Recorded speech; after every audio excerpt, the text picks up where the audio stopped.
motion for the first time in like 5 weeks. Okay, we're live. Hello. Hi. Good afternoon, stroke morning, depending on where you are in the world, or possibly even evening. Lorebeards time. Lorebeards it's got a pretty diverse. I'll have to show you the little thing I have for the podcast spread as far as like where people listen. It's a pretty interesting little bunch.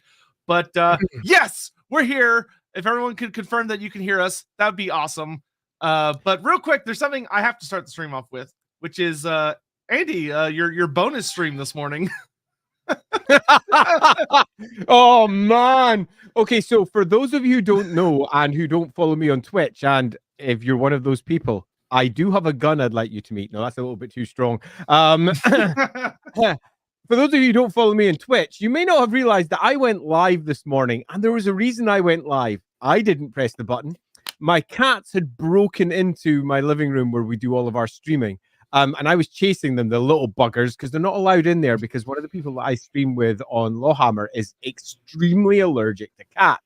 So I went belting in there in my dressing robe going, "Oi, what are you doing? Get out here." Cats went, "Oh, fuck, spotted, scatter." And they went off in different directions. One of them jumped up onto the production laptop and touched the little touchpad.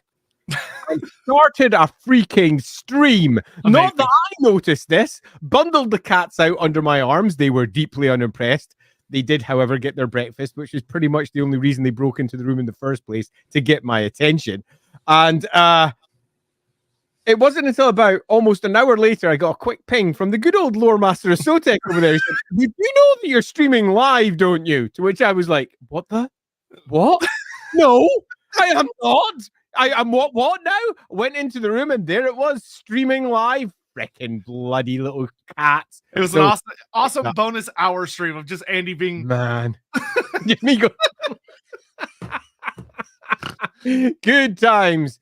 So have we all gathered? Are we good to go? We know we're a whole hour earlier than normal this week, so our numbers are probably going to be a little bit lower to begin with. So if you are coming to the stream, watching it much later over on Sotek's YouTube channels, then we're sorry we started earlier, but there is a reason. I'm going to the Lawhammer party right after this stream. They're already out there at karaoke, singing their little hearts away, doing crazy stuff that, frankly, I'm kind of glad that I'm not doing.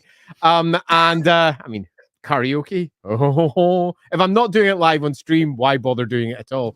So, yeah, I'm happily avoiding that by doing the Lorebeard stream, but we have to shift it forward 1 hour to make sure that I've got enough time to get out there and get to the big, huge meal that we're all planning for afterwards. So, should we begin? Yeah, if you want to take us away, I am super excited for the topic that we totally did not rig. We did not rig this topic. Choices. Right, before I dive into this one, I love this topic deeply. The whole Lady of the Lake thing became a thing as time went on, as you're going to find as we go into the deep dive lore chat about it. But for me, the first exposure for the Lady of the Lake came really much earlier. So I'm going to take you back in time all the way to, before I do go though, let's just bring up Laughing God. Andy's singing Body Warhammer bar song stream, please. Well, just before I go on to that one, I'm prepping up at the moment a bunch of sing-songy streams for one of the roleplay expansions that we've got, which is called Mother Hoarfrost. You can buy it over on Drive-Thru RPG, because we're doing some songs for that and some songs for another thing that we're doing. So you will hear me singing soon. Nobody wants to have that. I mean, do you really? My daughter is a professional singer. She's like got diplomas and shit. And she's going to be doing she's doing the proper stuff where there's going to be some good old drunken singing going on in the background as well. Hey, Sean, thanks very much. Whatever thy name is, your name will always be thy lady. So when did I first encounter the lady? It was all the way back in 1995, which is quite a long time ago. So imagine, if you can, a younger Andy, not the almost grey bearded version that you see before you today, but a zero bearded version. He was a kid. He was excitedly working for Games Workshop at the time, an assistant manager, senior, fuck knows what my title was at that time. It didn't really matter what it was at the time. I was working for Games Workshop, and Warhammer was into its 5th edition of the game. At this point, Brettonia is not the Brettonia that you know and love today. Brettonia is very much that realm that lies over there that we've yet to detail very much in modern Warhammer. And the last time we detailed with any great amount of background was all the way back in 3rd edition. So we're talking now into the mid and later 80s. And that version of Brettonia was really different. We had a version of Brettonia that was based on largely pre-revolutionary France. So we're talking more musketeers than we are knights of the realm, and wigs and powdered faces and indolent, terrible nobles. And that was the Brettonia that most people expected was going to come when eventually the army list was tackled. But this was not to be. There was a reason they expected this. When Man of War came out, so we're now talking as we move into the early 90s, it had presented the Brettonian Navy, and the Brettonian Navy fucking rocked. It was astonishingly good. The Brettonian Navy was long, great ships with banks and banks of cannons, huge broadsides, and super fast vessels that sprinted across the water, only outwitted in terms of speed by the High Elves. And it's fair to say that they supported the concept that Brettonia was much more of the musketeery, knighty sort of side of things than the knights of the realm that were to come. And I remember sitting down in the shop one day, and my area manager arrived. I can't remember his name. I'm going to call him Jim Butler because I think it might have been, but it's now so long ago. I'm not sure. It could have been Jim anything. Well, I'm pretty sure hopefully he's not watching and being like, how dare he? His name's Jim. I remember his name's Jim. It's not Butler. It's something else. Doesn't matter. His name's Jim. He was Liverpudlian. And he came in and he was full of extraordinary excitement because he'd seen the new Brettonian army list when he was down in the studio. And he was coming up to spread the goodwill because he literally couldn't help himself because he thought it was so awesome. Now, it's fair to say that his early reading of what Brettonia was to become was slightly off, but it was close enough that the key points were put forward. And to say Brettonia was about to undergo a change is a massive underestimation of just how big a release the 5th edition of the Brettonian army list was going to be. And it was going to be a book that would piss off an enormous chunk of the established audience. Now, before I get onto that little bit, let's go, hey, cheers, yay, thanks very much, By a Foot. Always nice to have you there. Here's the lady loves Fedora. Oh dear, fedoras. And the art of the blade. Also, hello, YouTube chat, indeed. Hello, YouTube chat. I hope the birds sing your praises and the sun greets you as an old friend. I do love the lovely Twitch comments that we get coming in. As YouTube inevitably follows up with a quick, fuck you, Twitch. Inevitably, yes. So, here I am, about to receive some wisdom concerning the Brettonians. And he said the Brettonians are basically a bunch of drunk lords. As we will become to learn, that's not the case. But this is how he pitched it to me. An enormous army of drunk knights. That's all they are. And every last one of them's pretty much a lord. Just drunk knights. Drunk knight lords. And I was like, all right, fair enough. That sounds great. And they've got their own special formation, which means that the only ones that really matter are your characters in this formation. And the big thing you should know is that, yeah, they rock and they kick ass. It wasn't the best intro to what was going to become the Brettonian army list. I sat down, I asked some questions, and slowly but surely, through asking some questions, he confirmed a couple of things that were significant. First was in Warhammer, you may not know this, but back in the 3rd and the 4th, and back in the 4th and the 5th edition, half of your army was allowed to be characters. So if you were playing 2,000 points, 1,000 points could be characters. That's a lot. That's quite a lot. Now, it might sound a lot, but Warhammer characters are often very expensive, meaning that if you were playing a 2,000 point army, your 1,000 points may only go to, say, one wizard at about 350, one lord at about 200. Stack those up with some magic items, drop a couple of champions in, and you're done. There ain't no more coming in. Brettonians changed this for the first time, and they allowed you to have 75% of your army as characters. Now, that edition of Warhammer was known later as Herohammer for a reason. But for those of us who were deep into Warhammer at the time, which I was, 75% was astonishing. Now, a quarter of the army, 250 25%, pardon me, had to be regiments. But that basically meant that you could have your minimum regiments and then just stack it up with characters. It seemed that Jim's version of the Bretonian army wasn't so wrong in that it was just a bunch of lords. And I was like, all right, I see where you got that idea from now. 75% of the army, holy crap sticks. But that wasn't, just drop in, see before in. I hope they're even feasting your eyes, Twitch. Do you love the old... It's funny. It's funny you bring up the whole character points thing, because like I love that GW would go on to banish that until the end times. They brought that back for the end times, the whole 75% of your list could be characters thing. Yeah, totally. So he was sort of right on that one. And then the other big one was the formation that the knights could take. Now, you might think that this has nothing to do with the lady. You're about to be proved wrong. There was a special formation that the knights could take called the lance formation, and the peasants had something similar for their archers. And basically it was a wedge where they could wedge themselves rather than go in square blocks. Now, you might not realize if you don't play Warhammer how massive that was. And it was massive because if you stack up all your knights in a wedge, their base size shrinks by half on the front because it's tucked in half behind the one that's sitting in front, meaning you can bring twice as many characters to bear as any other unit. Well, holy shitballs, thought I, when I actually thought of that in practice. So 75% of its characters, and they've got half the base size of everyone else, and they're mounted.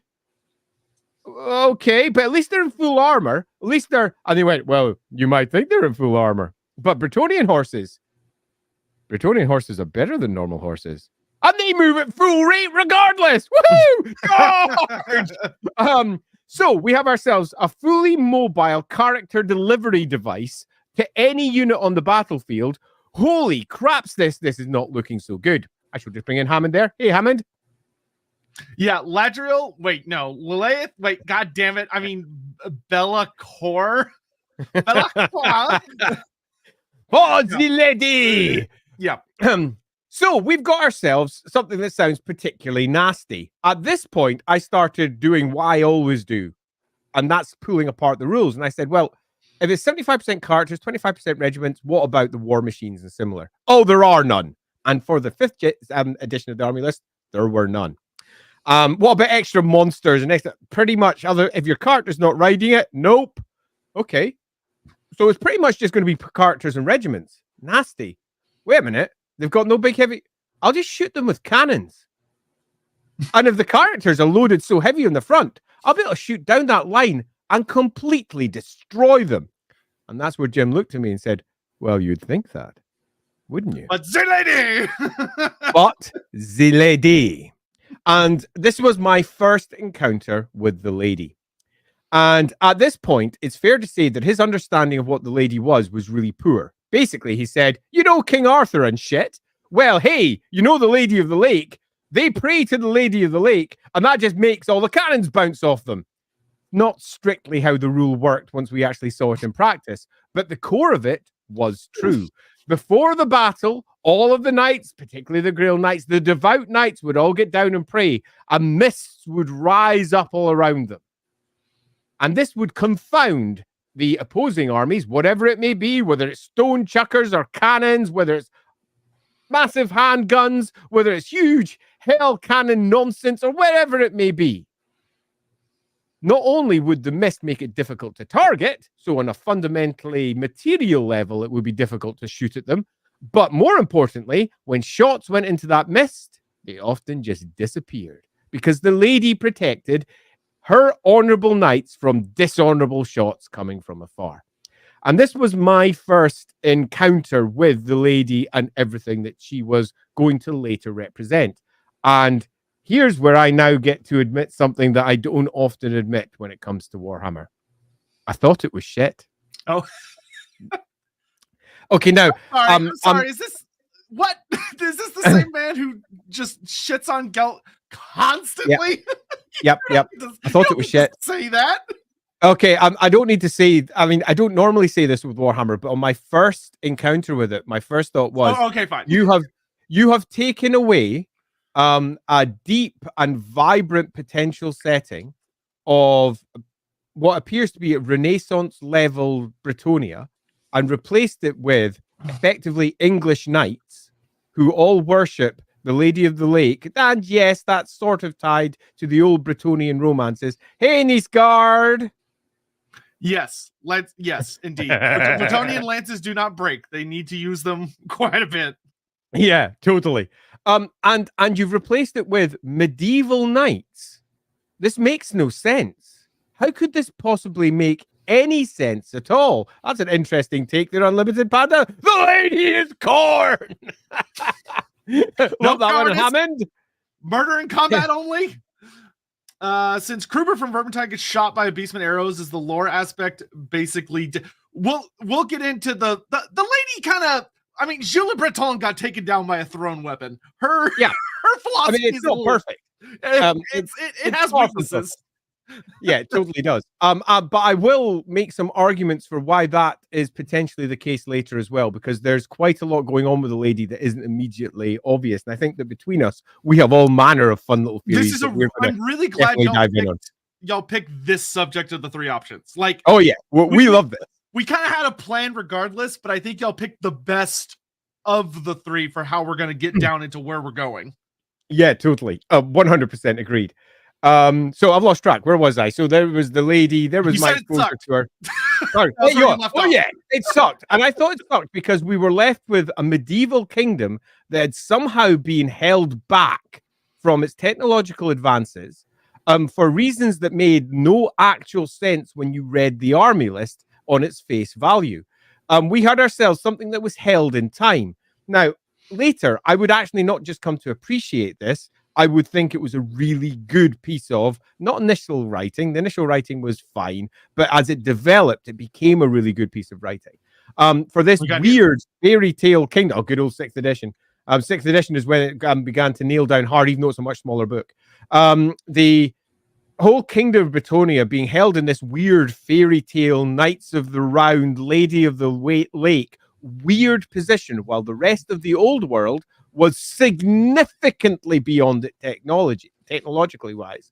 Not only came to make sense, it completely made sense. And it all made sense because of the lady and who she was. And this was something that I, at the beginning, not only didn't appreciate, I actively disliked. I didn't like that they just ported the Lady of the Lake from good old King Arthur and said, hey, that's Warhammer now. When it hadn't been previously, it was such a weird addition at that point that almost everybody, when that book came out, went, what the fuck is this? What? Yep. This is not what we expected for the 5th edition of Warhammer Fantasy Battle. Give us the Lizardmen, please, but please don't fuck it up as much as you fucked this up, because it was Lizardmen versus Brettonia for the 5th edition box set. And we were stunned. Now, obviously, as staff, we were super pleased and we were super delighted and we loved it.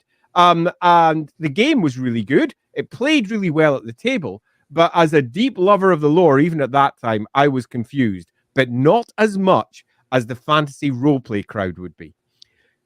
The fantasy roleplay crowd had been working with their version of Brettonia since 1989. So by this point, it had a good 7 years. No, longer, sorry. Since when was it? It's marked down in the very first course, so it's 1986. Okay, so that's 10 years worth of using this version of Brettonia, which was much more pre-Revolution France. And to have it overwritten by a different game, and a different game taking it in such a weird backward way, basically turned the fantasy roleplay community against Warhammer. Now, it had already had its issues in the past with things like Griffin riding Karl Franz. That doesn't make sense with the stories that we already have. But the differences have been relatively minimal. Most of the differences between the two settings have been additional. So they'd added extra material on top. But this was the first time that Games Workshop completely rewrote from the ground up the entire setting. And trust me, this will happen again. It will. Oh, yeah. There's going to be a release for the old world that we're going to look at and say that bears no relation at all to what we've seen previously discussed in the lore. And at this point, it was shocking. Nowadays, we're kind of used to it. It's what Games Workshop does. But at that point, it wasn't what Games Workshop did. It's what Games Workshop was about to do a lot. Kislev was about to get the same shakedown as it gets completely rewritten.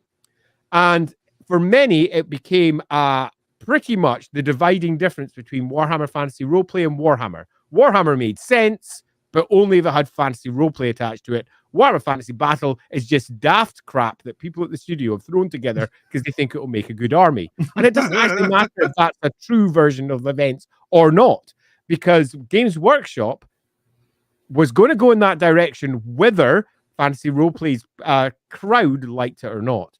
And when eventually Knights of the Grail came out and the lady was examined with some more depth, it was very much from the perspective of it being all Knights of the Grail and King Arthur style quests and fairy tales and similar nonsense for the entirety of Brettonia. And the fantasy roleplay crowd again went up in arms, but by this point they were sort of used to it. So it was an awful lot of online shouting while simultaneously buying the book. But that wasn't the case back then.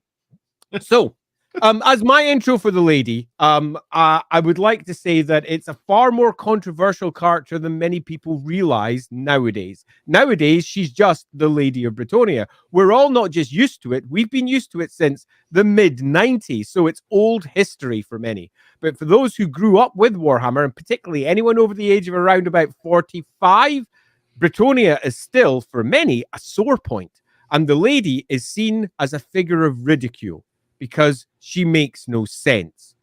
But then they changed her again. And as you'll note through the course of this stream, not only does the lady make sense, the lady is pretty fucking cool as an entire setup. It's a really cool setup that they built with Brettonia. I will, however, also add that they then changed it again. Again. And it is that last change, which I'm pretty sure we're going to cover at some point during the course of this stream, that to this day still makes me roll my eyes. Yeah, and I'm sure she's about to change again for the old one. Oh, yeah. Almost certainly. I kind of hope she does, but I'm hoping she's going to change back. Yeah, hopefully they're changing back and going, why don't we just do the version we originally planned?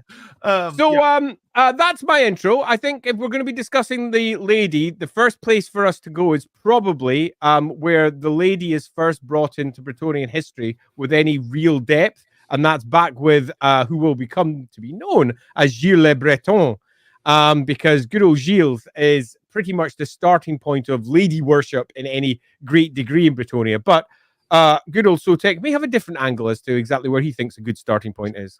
So, real quick, I do want to touch on the super chats that came in. Laughing God, yes, Warhammer Musketeers does sound super metal. Would actually make for a good band name. And also, like, just seeing Warhammer Musketeers, I'm sure probably running around like Estalia or Talea. There are some. There has to be. Yeah, there is. Happy to see that Warhammer Mimir got his body back and hates the French. I mean, Brettonia. I know he does look and sound like Mimir. It's true. Like not even just, obviously they have the similar accent, but it's even like the timbre of the voice is very similar. Oh goodness. Sean, are we going to see some Lady Cross Guilt fix? Yeah. No, I will be clear here before we move on. I really like the lady as a goddess now.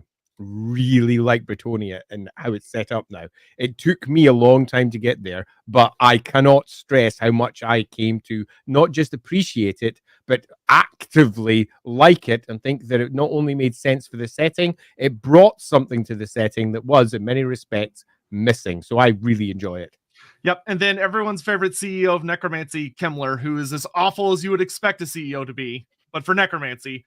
Brettonia, the perfect playground for the undead. It unfortunately really is. True. True. As we'll note right from the beginning with good old Gilles le Breton. Yeah, people think the Empire have it bad with the undead. No, Brettonia has it way worse. Yeah, way worse. It's like the Empire had the Vampire Wars. That was kind of it. Yep.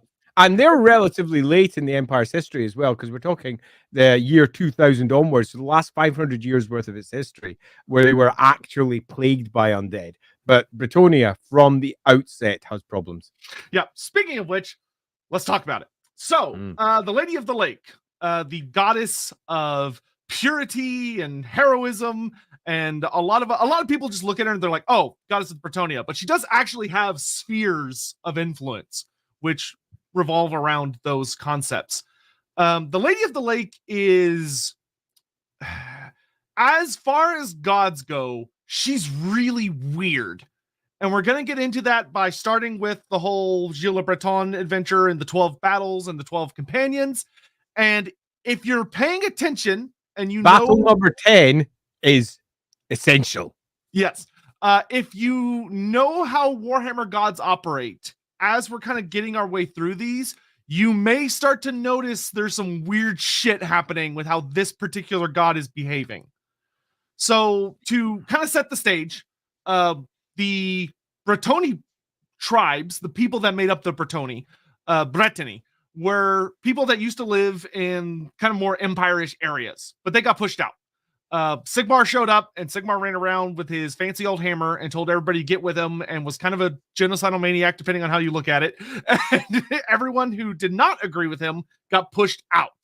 And one of the tribes that got pushed out was the Brettonie tribe, who went across the Grey Mountains and into the lands that we now know as Brettonia, which were very mysterious and kind of spooky. There's a reason humans weren't there. I'm going to add a tiny bit to that, because that's not the case for the original setting, and it became the case later because I overwrote it.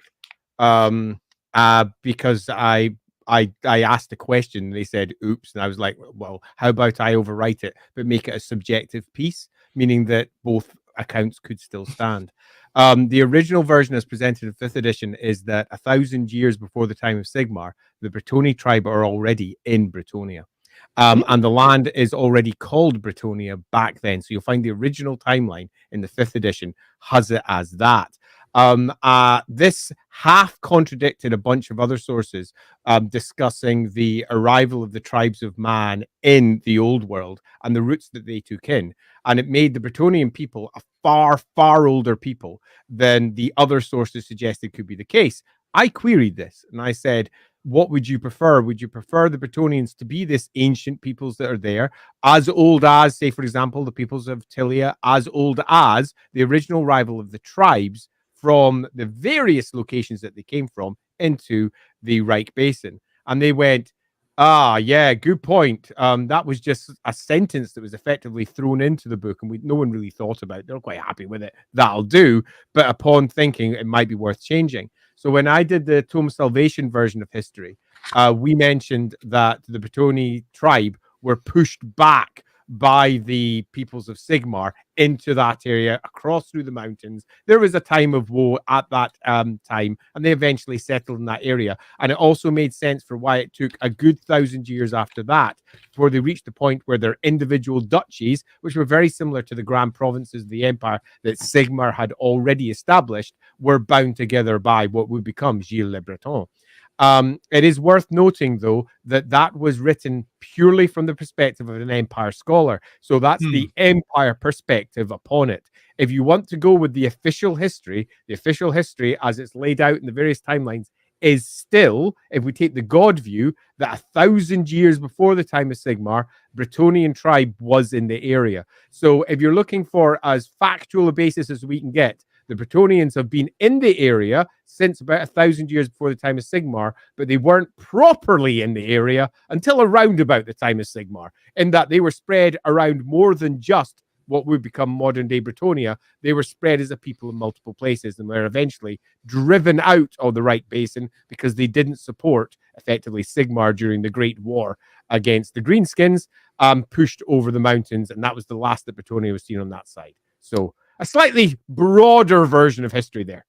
Yeah, but what's interesting is that makes a lot more sense in that it doesn't really make sense that there would not have been humans in Brettonia by that time, because humanity by that point had already spread over all of Tilea, Estalia, worked its way up to Brettonia, because the thing is there was a very handy situation going on, which is that humanity had started to expand after the whole incident with the War of Vengeance, because the elves, Hammond asked, how does Reichsbill turn into Brettonian? It doesn't.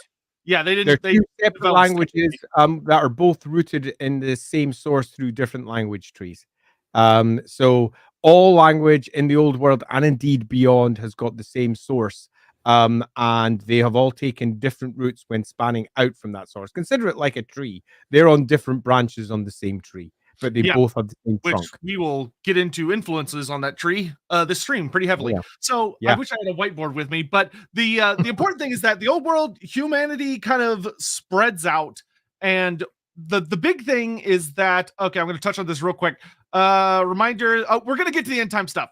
Oh, we're going to get to that one, Commander Bond. We are going to get to that one. We will get into that whole fucking mess. Thank you for the chat. Well, yeah, we'll get into that.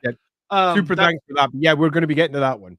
Yeah, so the thing that's very important to understand about the Brettonia tribe, and especially Talay and Nostalgia as well, is that they and a lot of the the marshes and the empires, that they expanded into elven ruins, because the high elves, way back when they were just elves, had spread into a lot of these places. They'd set up all these wonderful cities, and then they had the big war of vengeance, and the dwarves pretty much kicked them all out, amongst other various threats. But the dwarves were kind of the primary oops. Not to mention that Malekith then invades Ulthuan, so they call everybody back, and those elves that remained were pretty much forced, because everyone else abandoned them, to go run off into Athel-Loren or into Lara-Loren, or maybe one or two other little places, depending on which sources you look at, but they were mostly hidden, because the dwarves would kill anyone that wasn't hidden. And it's also worth adding one extra note, particularly on this one, because we often look at the Warhammer maps and we think of them as immutable things. They are not. It has been 2,500 years since the time of Sigmar, obviously. And 2,500 years ago, Brettonia was almost certainly covered in forests, end to end.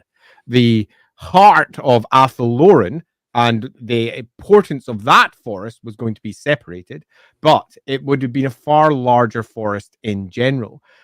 So do consider the pre-deforestation map to be different to what we'd eventually come. So when we think of the Brettonians spreading into here, they'd have been going so along the coast and the edges of the rivers. It would be a very different form of Brettonia that they were moving into then than the one that we know now, because Brettonia, as we know, gets farmed a lot over the course of the Brettonians' rise as a separate kingdom, its own kingdom, and the Brettonian kingdom from around about 1,500 years ago onwards. So it gets changed massively, human terraform, so to speak.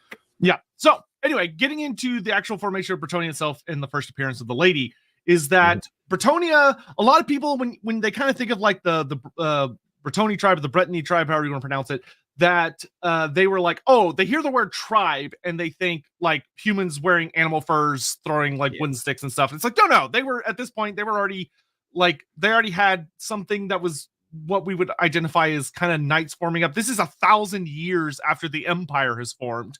Like, they have technology going, civilization is building, they've got things going on, but Brettonia has an issue that the lands that they're in, the empire did a great job forming some really strong relationships with the dwarfs, and they're also completely surrounded by some really well protected mountains, all of which are dwarf inhabited. And through those relationships, the empire, thanks to its relationship with the dwarves, was able to advance rapidly compared to other human nations. And the Brettonians did not get this really, really fast advancement. They were much further behind technologically, and they were also far more spread out. Brettonia is a huge land, and it's got these gigantic forests, and there's a lot of open plains and open other space.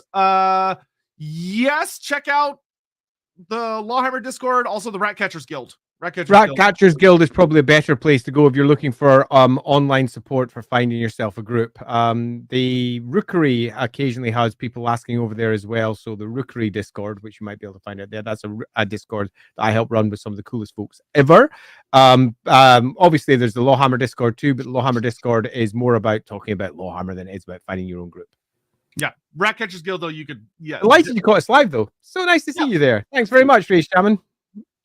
Did the lady give Brettonia a guy for insulting people from the red parts? You joke, but we'll talk about peasants. we'll get to peasants and the lady. There's an interesting relationship there. But in any event, Brettonia at this time is dealing with a lot of problems. The biggest thing is that they kind of go through, although there is not an ever chosen involved, it could genuinely accurately be described as an end time scenario from a Brettonia point of view.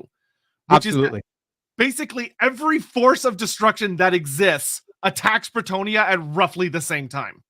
It's also worth adding, just so that, because it was hinted at there by Sotek, but so we understand, by this point, Brettonia is not dissimilar to the Brettonia we'll have later in terms of its split up with duchies, but it's far broader than that. There's probably more duchies, more smaller fiefdoms of various kinds, but it is a proper civilization of people. The original Brittany tribe has almost certainly split up into its various clans. Those various clans have each individually risen to individual power. The most powerful leaders have become their dukes or some local equivalent. And the big duke and duchies, as we will come to know later, are already all established. So these are already big. Now, there's lots of other smaller ones, many of which will be lost to time because it's 1,500 years worth of rule that we're going to have ahead of Gilles. But nevertheless, this is a proper established set of peoples that are spread across from end to end over Brettonia as we know it now. So don't think of Brettonia as some sort of backward nation. Don't think of Brettonia as something that's small. They have faced off against the Empire multiple times in various wars and won some of them. And the Empire and Brettonia are at a similar technological level at this point. The retardation of their development is going to come later. The Empire is going to go in a very different direction to the direction that they go in, and for very good reasons. But before we do that, Turnip Bandit, you rock. Yeah, thank you very much. Are there any Brettonian knights that don't worship the lady besides Malobad's lot? How would the lady feel about throwing weapons like javelins? They are technically just spears after all. Thanks for all the work you guys do. Are there Brettonian knights that don't worship? Technically, you could argue there's always an exception to every rule. Like that's totally. So are there knights out there who have leaned towards a different patron than others? Yes. They're probably a very big oddball. Were there knights that were facing off across the battlefields of Europe that weren't Christian? Yeah, of course. Some of them were, some are more or less devout, so to speak. But unlike the real world, and this is something that people often get very confused with in their heads, because they go, well, in the real world, it's like this. Unlike the real world, the gods are freaking real. Yeah. They are there. You don't need faith. There is no faith.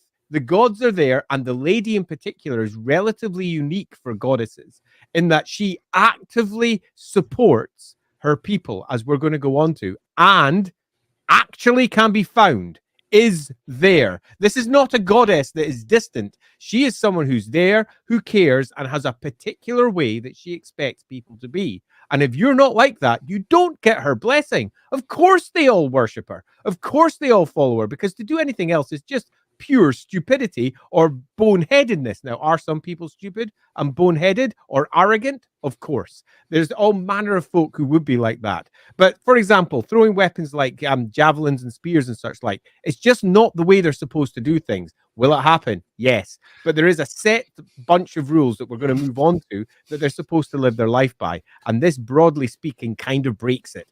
And to break that is gut-wrenchingly awful, because the goddess is there at all times. They pray to her before every single battle. The mists rise up. There is evidence of her everywhere. And if you don't do it right, that evidence doesn't come. Yeah, it's kind of the thing of like, in a desperate situation, could a knight pick up whatever he has to hand and throw it at an enemy? Yeah, he could probably get away with that. But like, is he going to be carrying around like a case of javelins or have specific throwing axes with him? Probably not. Because that would be more of a intentional violation of his oaths as opposed to a desperate scenario type situation. War is war. And as we'll get on to, the lady, contrary to most people's expectation, is one of the most strongest proponents of war that there is out there. Oh, yeah. She is a goddess of war. So she's also a goddess of many other things, but she is a goddess of war. They pray to her before every single battle. Yeah, she's vicious. She is a goddess of war. Do not get your head wrong on that one. And it's, yes, the correct way of handling war. And there is a host of reasons for that that we'll get on to later. But loosely speaking, doing anything that breaks their rules is seen as a bad thing. But real life gets in the way of perfection every single time. Yeah. Hey, Aaron. Was it a Lustrian or Arabian swallow that brought all the coconuts to Brettonia so that they could have all their horses? Almost certainly a Lustrian one. I don't think there's any doubt about that one. And it was heavily laden at that. Hey, Commander Bond, is throwing swords as projectiles acceptable? Broadly speaking, no. It's dishonorable. And why that's dishonorable, we'll get onto later. And why the rules exist, we'll get onto later as well. At the moment, though, it's all about discussing good old shield. We appreciate the super chats, guys. We'll get there. Yeah, we will get to that one. So, what's interesting about the lady is that so this is the setup we're going to, is that the land of Brettonia has been inhabited for roughly 1,000 years by a fully 20 Brettonia tribes have gotten together. 4 of them have been got obliterated about halfway through that. But so we the kind of the joke of we have 20 something falls and smashes 16 Brettonia tribes who have managed to survive for roughly 1,000 years through some really nasty stuff. They've had 2,000. Yeah. 2,000. Actually, no, you are correct. It is 2,000. Yeah. That is correct. But 500 years before where we are now, 4 of them sadly didn't make it through an orc wah, which greenskins do. But the stage is thus. Literally every bad thing that can happen is happening. The Forest of Arden, which is near Crone, it's kind of that more northern forest, is infested with beastmen who are swarming out in massive war herds. The Norse have showed up all along the coastline and are raiding and pillaging, and there is a chaos champion moving out to lead these troops into battle in the lands of Brettonia. The orcs out of Massive Orcal and the Grey Mountains and the mountains to the south, which are not the vaults. It's actually, I'm going to jump on the orcs a little bit more and say that this got quite a lot of detail in various books. The orcs are almost fascinating in how they come piling out of the mountains. It's marked in more than one place that they do so on purpose at once as one with the express preferred outcome of enslaving all of Brettonia. And their goal is to attack from all sides at one point. The truth behind that, who freaking knows? Because it's proper mental in terms of how greenskins are presented. It's, what greenskin warlord can manage that sort of logistical nightmare? But apparently, that's loosely speaking how it's presented in God voice. This isn't even in time. We're doing it from the perspective of a historian trying to explain what happened. Nope. God voice says they attacked from all sides pretty much at once at the command of probably one orc warlord. We'll come back around to him in a second because there is something important about this mysterious warlord. So, and then, of course, the other things beyond that, there are undead stirring near the valleys of what we will later known as Musion, so the valleys of the River Grismere. But shit's bad. A huge dragon shows up by the name of Smirgus, who is an absolute pain in the ass. But luckily for everyone, Smirgus gets killed right before everything really bad happens by Gilles, a very brave young. Now, to put it clear how much of a badass Gilles is, he's not a Grail Knight yet. He's never met the lady. No, there is no Grail Knights. There are no Grail Knights yet. They don't exist. He's just a guy. Just a dude. Yeah. And he kills a fucking dragon, a big old world dragon. Thank you for answering. What a knight PC that turned his back on the lady because he saw his risen makes sense. What a knight who turned his back on the lady makes sense. It happens.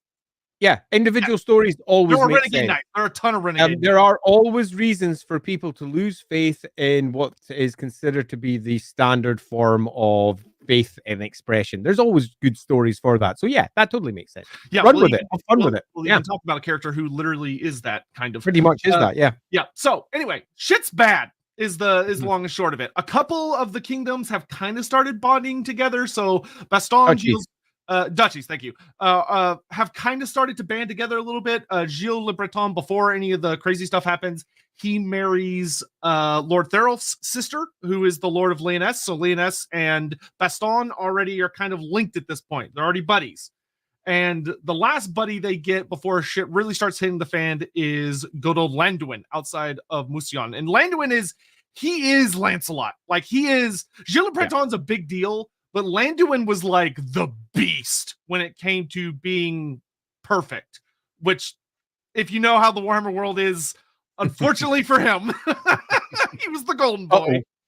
But so as Andy mentioned, the biggest threat, despite all of these threats that are happening literally at the same time, it's not like, oh, this happened 1 year and then this happened next. No, this is Fuzzy Lady. Thank you very much. Thank you very much. Super appreciated. Awesome line, Doris.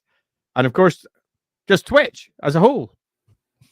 Just loving us. Twitch? We are weird. Hey, thanks, Anyway, Twitch. I guess they're doing some kind of thing. But so you have all these threats simultaneously attacking Brettonia, and they know shit's bad. I mean, Lewin's father Gilles' father dies to the orcs as they're rising up, because the orcs are rising up over the course of about 40 years, which is a really long time for an orc wall to be building, and shows how patient and scary this mysterious war boss is.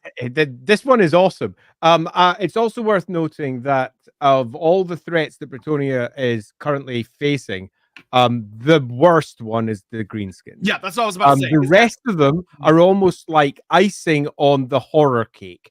They are clearly making things worse or better if you like horror cakes. But they are other threats. It's the greenskins that are proving to be the threat. So that's worth noting, because it's particularly worth noting when we start moving into the important battles that Gilles is about to engage in. Yes. So Gilles and his two buddies find out that the orcs have finally launched the actual attack. Like, this is no longer just a single tribe has come down out of the mountains because they've been forced out or they're raiding. No, this is a coordinated, angry, loud, big, evil Wa. And good to know that. Thank you, Line. That's really good to know. Okay, I won't question it, as Twitch does indeed. Add a little extra there. Twitch thanks, awesome line, Doris. That's brilliant. Good to know. So this Wa comes swarming out from everywhere. They're coming out of the forest. They're coming out of the valleys. They're coming out of the crags, because there's a lot of like very big underground places around Brettonia. They're coming out of the mountains. They're coming out of fucking everywhere. And Gilles decides that the best thing they can do is desperately try to ride out and just cut off the head of the serpent. Go out, fight this thing, because humans have figured out that greenskins, there's only one realistic way to beat them, which is you kill the warlord or the war boss. That's it. Like, if you try any other method, it's probably not going to work out. So they gather their armies together and they march out into the forests of Chalons, where they take camp for the night, knowing that the orc horde is just over the horizon waiting for them, and they know they're doomed. Like, this is not a happy camp. It's not a camp of like, hey, we'll do our best. They know they are marching into suicide. Like, there is, at best, they will kill the war boss, which will cause the Wa to infight, and maybe that'll allow the more fortified castles to survive, but everybody else is totally boned. But if they don't do something, it's just going to roll over all of them in a big green tide, and they're dead anyway. So might as well go out fighting, right? That's their situation. That's how grim the scenario is. It is the end of days under a green tide, so to speak. And then something really weird happens. So, okay, this question is asking who is the most Merlin-y character? They don't really have one in Brettonia. Yeah, now, it'd be super easy to go, someone like Morgane Le Fay, who we'll soon be learning more about. But really, strictly, there's not a strong Merlin character that they pulled into the Brettonian background. And it shows one of the key differences between, say, the Grail romances et al. And what then got turned into Brettonia. There's not a strong... It's not a one-to-one at all. There's going to be a lot of questions when we get into the Q&A section of the stream, where people are asking specifics, and it's not as strong. Like, it's very surface level, but we'll show that off. So anyway, so this leads to the first appearance of the Lady of the Lake, which is that this tranquil, beautiful lake in the forest of Chalons has this mysterious mist come out of it, and this incredibly, unspeakably beautiful young woman emerges from the water. And she's bearing a golden grail. Mists rise all round as well, on all sides. Don't forget the good old mist. Yeah. It's worth noting at this point, though, that the concept of the lady is marked in a couple of places in the older but not the most recent books. And I do say that with a certain tongue in my cheek because Brettonia were done bad. They were only given 2 books in total for their background. The 5th edition and then the 6th edition, which didn't rewrite anything from the 6th edition, from the 5th edition. It just added some more and didn't add the rest. Is in that it siphoned it down a little bit and gave some in-character stories to present the history. So the history became, if anything, even more unreliable than it was before. The previous version having a god voice with a lot of myth says this and myth says that, where it then turned into, here's some of the myths. So both books still stand pretty much as clear examples for Brettonia lore. And in there, it quite clearly states that since, and I quote this line here, since the Stone Age. What the fuck does that even mean?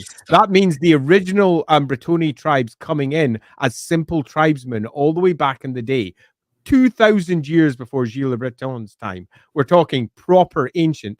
There had been long, ever since that area, long rumors and myths of the lady, who was a character that carried many different versions, but it was largely a god of the peasantry, someone that would come and potentially help in times of need. And marked, again, here's a word for you you don't often see here with Warhammer, marked as an angel.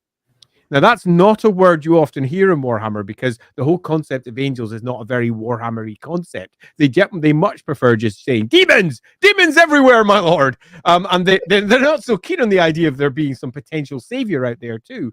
But in Brettonia, there was this concept of a lady figure, a feminine goddess that potentially came and helped. But it was ephemeral as the mists themselves that rise when the lady comes. This is the first real strong bum lady time. Yeah. Now, what's Grailby should have been a thing and not just an art piece. And old Brett should have had more Monstrous Cavalry like Total War Warhammer with the Hippogriff Knights. Oh, we'll talk about some cool type shit in a minute. But not a bad idea, Commander Bone.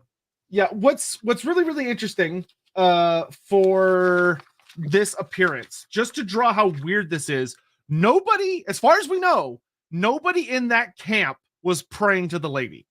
Mm-hmm. Nobody was reaching out to her. Nobody did any kind of weird offering. There's no mention of like Gilles and all these buddies like calling out into the dark for some god to help them, like with the whole Hachette situation.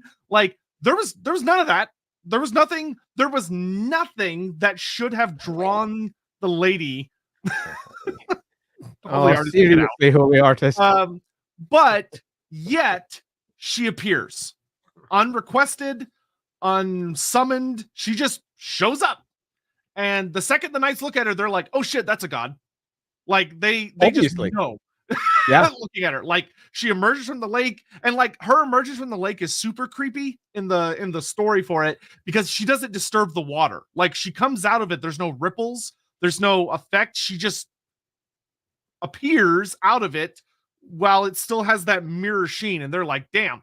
And the two most important things is in one hand she has her legendary grail, and in her other hand she has a banner, and it's a banner with her iconography on it, and she comes to them and she grants them the banner, and she also allows 3 people to sup from the grail, being Gilles, Landuin, and Therolf, because they've proven themselves, and they get scary.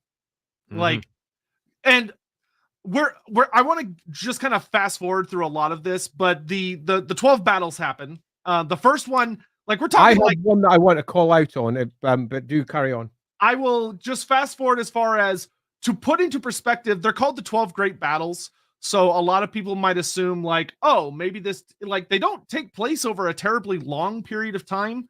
It's actually very, very back to back to back to back to back, despite the fact that they are all horribly massive battles. Like we're talking borderline Battle of Blackfire Pass size battles. 2 of them are against fucking Cetra. And most of them, what's he doing over there? I know, I'm going to take a jaunt over there. Cetra invades because, you know, why not? Brettonia is over there being a thing. Cetra does the thing. That's marked in quite a few of the books. Fucking Cetra being an arse, popping over, gets defeated twice by Gilles le Breton. They fight greenskins a lot. Like, once again, the greenskins are the big bad threat. there are so many greenskins that of the 12 battles, I want to say that, let's see, 1, 2, 3, Pretty much 10. 4, 5, 6. I want to say of the 12, like 8 of them are against greenskins. One's against the Skaven, one's against Chaos, and like 2 are against the Undead. Like it's so many greenskins, and it's all the same law. And I'm going to call out one in particular because there's one fact I want to get down early. Fact. God voice back in 5th edition this time. And battle number 9, which takes place right by the good old wood elfy forest of Athel-Loren. And it's against greenskins. And we learn something super important from this battle. And in this battle, the wood elves are fucked, and they know it. They are surrounded by greenskins. They're pouring from the mountains. And the wood elves have chosen, now here's one for you, the Azrai, the most xenophobic of all elves. They hate other people. They do not get involved with other people. They despise other people. They just don't get on with them. Not only do they go up to Gilles and say, hey, let's be buddies and ally for this particular battle, they then present him with artifacts. Many artifacts, ancient elven artifacts, back in the 5th edition of the good old Brettonian army list. And for the first time ever, we see the wood elves and the Brettonians not acting as wood elves quite separate, going, hey, we'll help you from afar. They meet, they have a long conversation before the battle is ensued, and they trade artifacts. They do a whole host of stuff together, and then as one army, go to war against the greenskins. And this is the one that, according to the 5th edition, decisively ends the Orc Wa. Now, this will be played around with later in the 6th edition, when the battles are given slightly different weights, so to speak. But it's all, most of those battles are told from an in-character voice rather than the god voice. This is what happened in the past in comparison to, we think this happened in the past. Myth in comparison to some writer claiming what did occur. And this is fundamental in understanding what is to come, because for the first time ever, we see the wood elves entering the picture and desperate in the same way that the dwarves were desperate all the way at Blackfire Pass. And the dwarves were going to lose. Sigmar came to their aid and ensured that didn't come to pass. And according to this version of events, the elves were similarly beset, and they saw that the humans were not just an effective ally, they were desperately needed in these times. It is, I think it's very fair to say, as Sotek suggested, an end time scenario. The end of the world is coming to pass, and their various prophetesses are telling them, you have to do this. These people need our help. It's the only way we can drive everything back, and it's the only way we can be sure our forests are also saved from the various awful things that are beset against it. But I know there's a certain amount of stress for me coming in this one, but I think it's important to note that the wood elves, as we know them at this point, are already becoming a thing, in that they're the Azrai rather than just the weird, crazy elves of the forest. And this is the first time we get a clear sense of them coming out and speaking to them at this point as allies. But as we'll note, that comes to an end in time, because they take a different view once the end times, so to speak, have passed. Yes. Now, there's a couple. Always. Yeah, Dragonfels is always around. Yeah, always. Remember, he's Warhammer Vandal Savage. He's always around. Absolutely. Many baguettes. That is central to their trading. And snails, because clearly that's all that Brettonians are, baguettes and snails. I bet the wood elves don't. I bet they love. Who doesn't love bread? Everybody loves bread. Bloody hell. So a couple of really, really interesting things is there are some really strong changes that I want to point out that kind of, we're going to get into why this makes the Lady of the Lake such an interesting but messy topic. Any guys, you sure that's yeah, we can talk about that at the very, very end, Liam. Just remind me. But yeah, we can do that at the end. one of the things that is really interesting about Brettonia is the amount of there are a lot of little changes that show up between the various editions. For instance, like Andy was talking earlier about Cetro being in the 12 battles, but in 6th edition, he gets pushed till after 12 battles. Yeah, totally. Because 12 battles is mostly just about the orcs. And like he gets replaced with vampires instead, but that's to set up some Musion stuff. But anyway, what's really, really interesting, as what Andy said, is there is one other, not retcon, but thing that is added, which is interesting, which is that Gilles gets a solo moment, though the timeline is super fucking messy. I was trying to do the math here and it just doesn't work, so I'm just going to talk about it, which is that there was an event added. There's an event added. Go! Yeah, I'm not even going to acknowledge it. There was an event added in the Wood Elves 8th edition story, which I do like, which is that there is a place in the mountains in northern Brettonia, so up near Baston and Corone and all those places, known as the Silver Spire.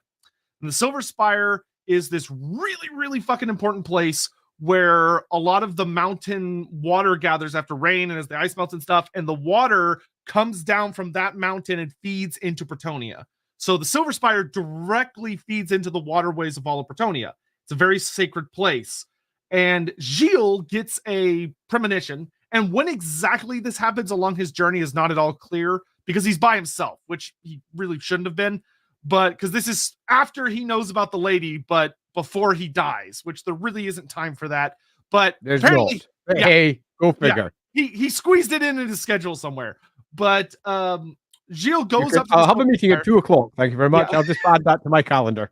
Gilles makes a quick pit stop by the Silver Spire because he senses that there's some great disturbance. There's some great evil that's showing up here. Now, granted, if you were to just rewrite it to include the proper companions, this would actually work really easily among the great battles. Yeah. But this battle is really important because it's actually Morgur the Corruptor himself. Morgur, the big bad, the eater of gods. A character who is super fucking scary and important, and we'll one day do a stream about him. But Morgur had shown up because he sensed a god. Morgur was there to eat somebody. And the Wood Elves, knowing that this place fed down into the rest of Brettonia, and also the forest they protect, also send a force led by Orion, the king in the woods. And they show up and they see these weird humans and are like, okay, you know what? Greater evil, we'll work alongside these guys. And this is the first meeting we get between Orion and Gilles le Breton. And what's interesting is Orion is a super racist elf. Like he's very speciesist, even by the standards of most elves. He does not like humans at all. He just sees them as something to hunt and nothing better. But Gilles makes a genuine impression upon Orion due to his courage in fighting against these hordes of beastmen and fighting against Morgur himself. And the two of them are able to fight, and they're able to bring down Morgur and kill him, which is very difficult. And this is the first time Orion encounters the Lady of the Lake, which he will encounter her again later in a very interesting story. But he encounters her and this sacred space. He doesn't meet her herself, but he tells this place is sacred and it's not theirs. And he goes, that's kind of weird. And he takes this information back to Ariel, who says, this feels familiar, but I don't understand who this is. So we're going to call her Corrigan, which means the daughter of the Mists, because there's a lot of mist shit going on, but there's something weird here, but we don't have time to deal with this right now. We got our own problems.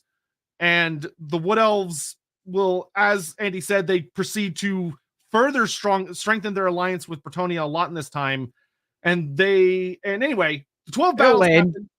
The 12 battles happen. The Brettonians beat everyone from the Greenskins to the Skaven to the vampires to the Norse.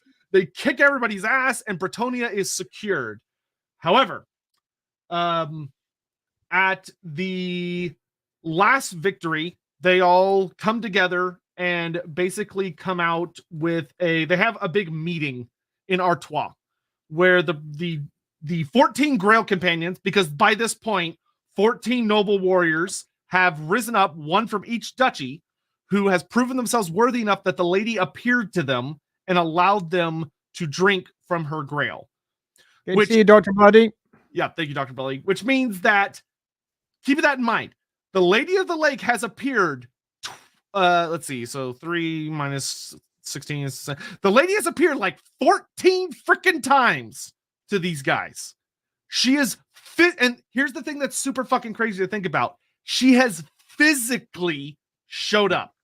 Yep. This is not it's not like they had a dream and they woke up suddenly, or a premonition where they kind of come out of a daze and suddenly they're stronger. This is a physical entity is appearing, something they can touch, they can see, other people around them can see, and she is a god. Yep. I don't know if Andy wants to wax lyrical on it for a second, but that's fucking weird. Okay, so I'm going to double down on that and say that is 100% accurate. We have a god, or if you wish to be entirely balanced about it, something that the Brettonians perceive to be a god. That's fair. You could argue that it's not, because these Brettonians are humans. These Brettonians are almost certainly at this point aware of other gods. Shalia has had a temple inside Brettonia since almost time immemorial. Various other gods have impacted Brettonia to a greater or lesser degree, but this one has blessed them directly and given them shit. Literally given them artifacts, blessed artifacts in front of them, has decided for whatever her reasons are to separate herself from where she was, to manifest to them directly, to come to them in their times of need, and provide them with significant magical support. Now, if we're looking on the bigger side of what is possible inside the Warhammer world, this could just be a very, very powerful sorceress. That would do it. Everything that occurs could be done by a very powerful sorceress, right down to providing blessings to the various Grail Knights, and exactly how that's presented with what would be a very powerful magical artifact. There's nothing saying that couldn't be the case at this point. However, what is clear, if we look at some of the other stories, is that when the elves encounter it, they are pretty fucking convinced that it's divine as well. So we now have ourselves some outside extra information, which suggests that no matter what the humans may believe, and the humans could be wrong, when the elves looking in it, they're like, yeah, this is probably divine. Okay, what the fuck now? And when we're dealing with the divine and elves, it's a little bit different. Orion is divine. He is pretty much possessed by a god, as is his wife. Now, they're not possessed, strictly speaking, but they are the walking avatars of them on Earth. And that is significant, because their first instincts is to go, yep, that's probably a god, which they then note and move away. This is end times shit, because it is quite literally the end times here. This is probably an Ever-Chosen somewhere around the world doing some crazy crap, perhaps invading Cathay at the moment, or moving into Nippon, or diving into the kingdoms of Koresh, or somewhere. Who knows? Hinterlands, pardon me. Who knows if it's Ind or anything else that's being the center point of this particular attack. In Brettonia, it's end of the world time, and the elves have responded, and a goddess in the local area appears to have responded also. This is big because the goddess, as was clearly noted, did not receive prayer for this, was not summoned, does manifest directly in front of them.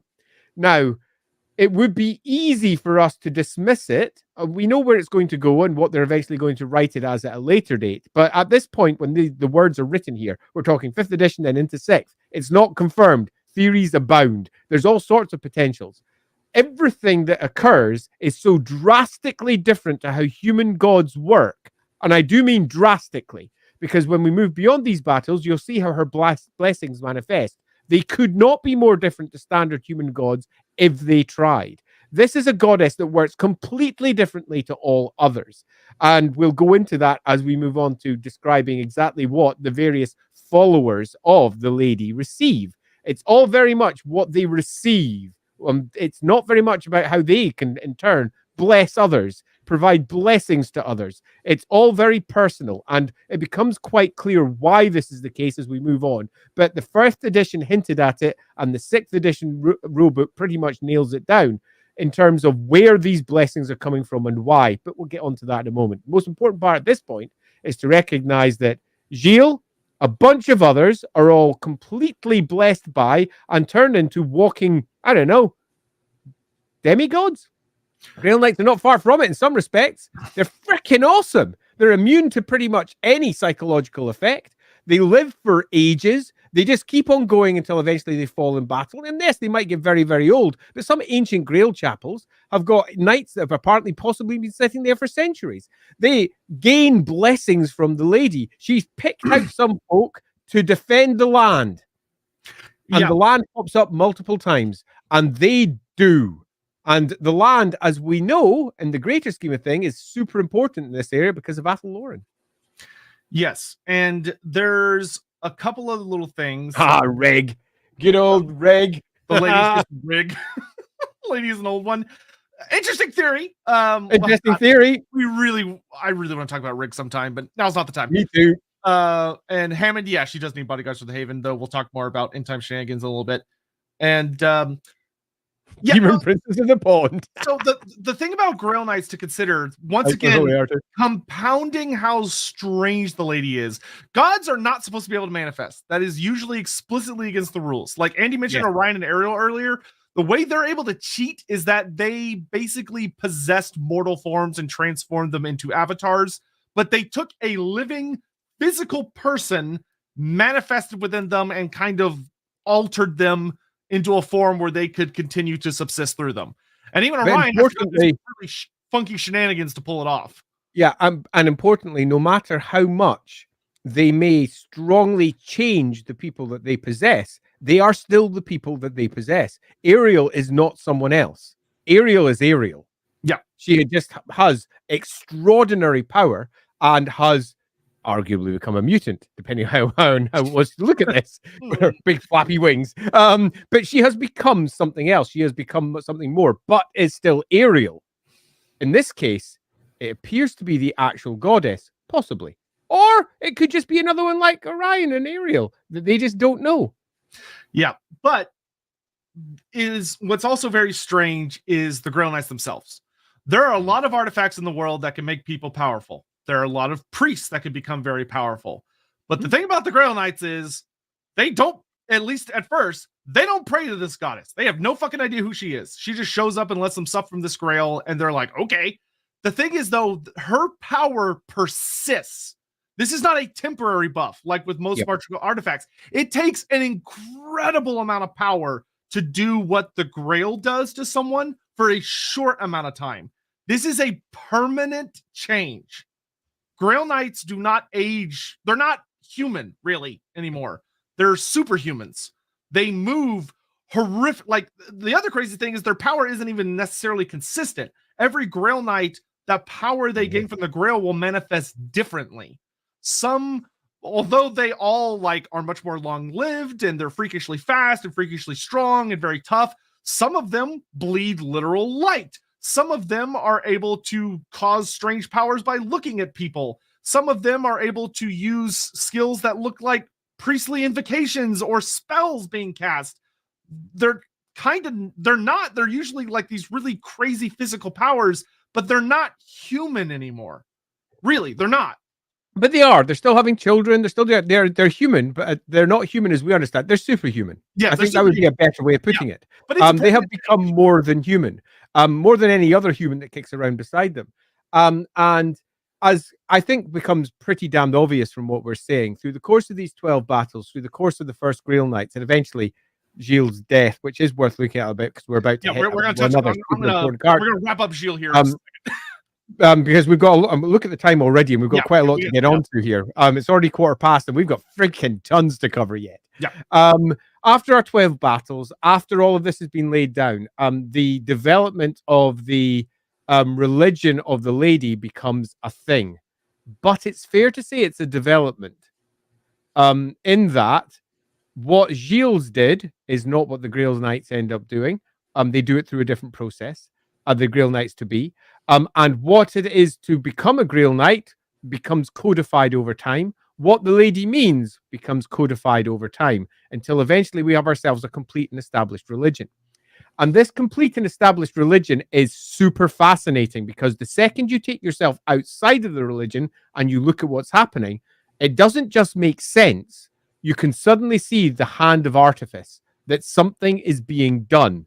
and why it is being done and the whole purpose of what is going on in Brettonia. And the easy one would be to say, oh, it's just elves screwing with them and shit, isn't it? And the answer is almost certainly no, it's not. No. It's much deeper than that. For all, I think it would be fair to say that a primary motivation is to protect Athelloren, because Athelloren is actually special. It is a special place in the old world. And protecting it is important. And we can see the motivations of the lady right at the beginning. Athelloren was probably going to fall. It's the end times. And the lady steps in. And the lady steps in and says, hey, humans, you can help. And this is how I'm going to help you help. You're almost certainly about to all die. And this is how I'm going to help this particular issue and ensure it doesn't occur. And now I've done this, it's important that you go and help others.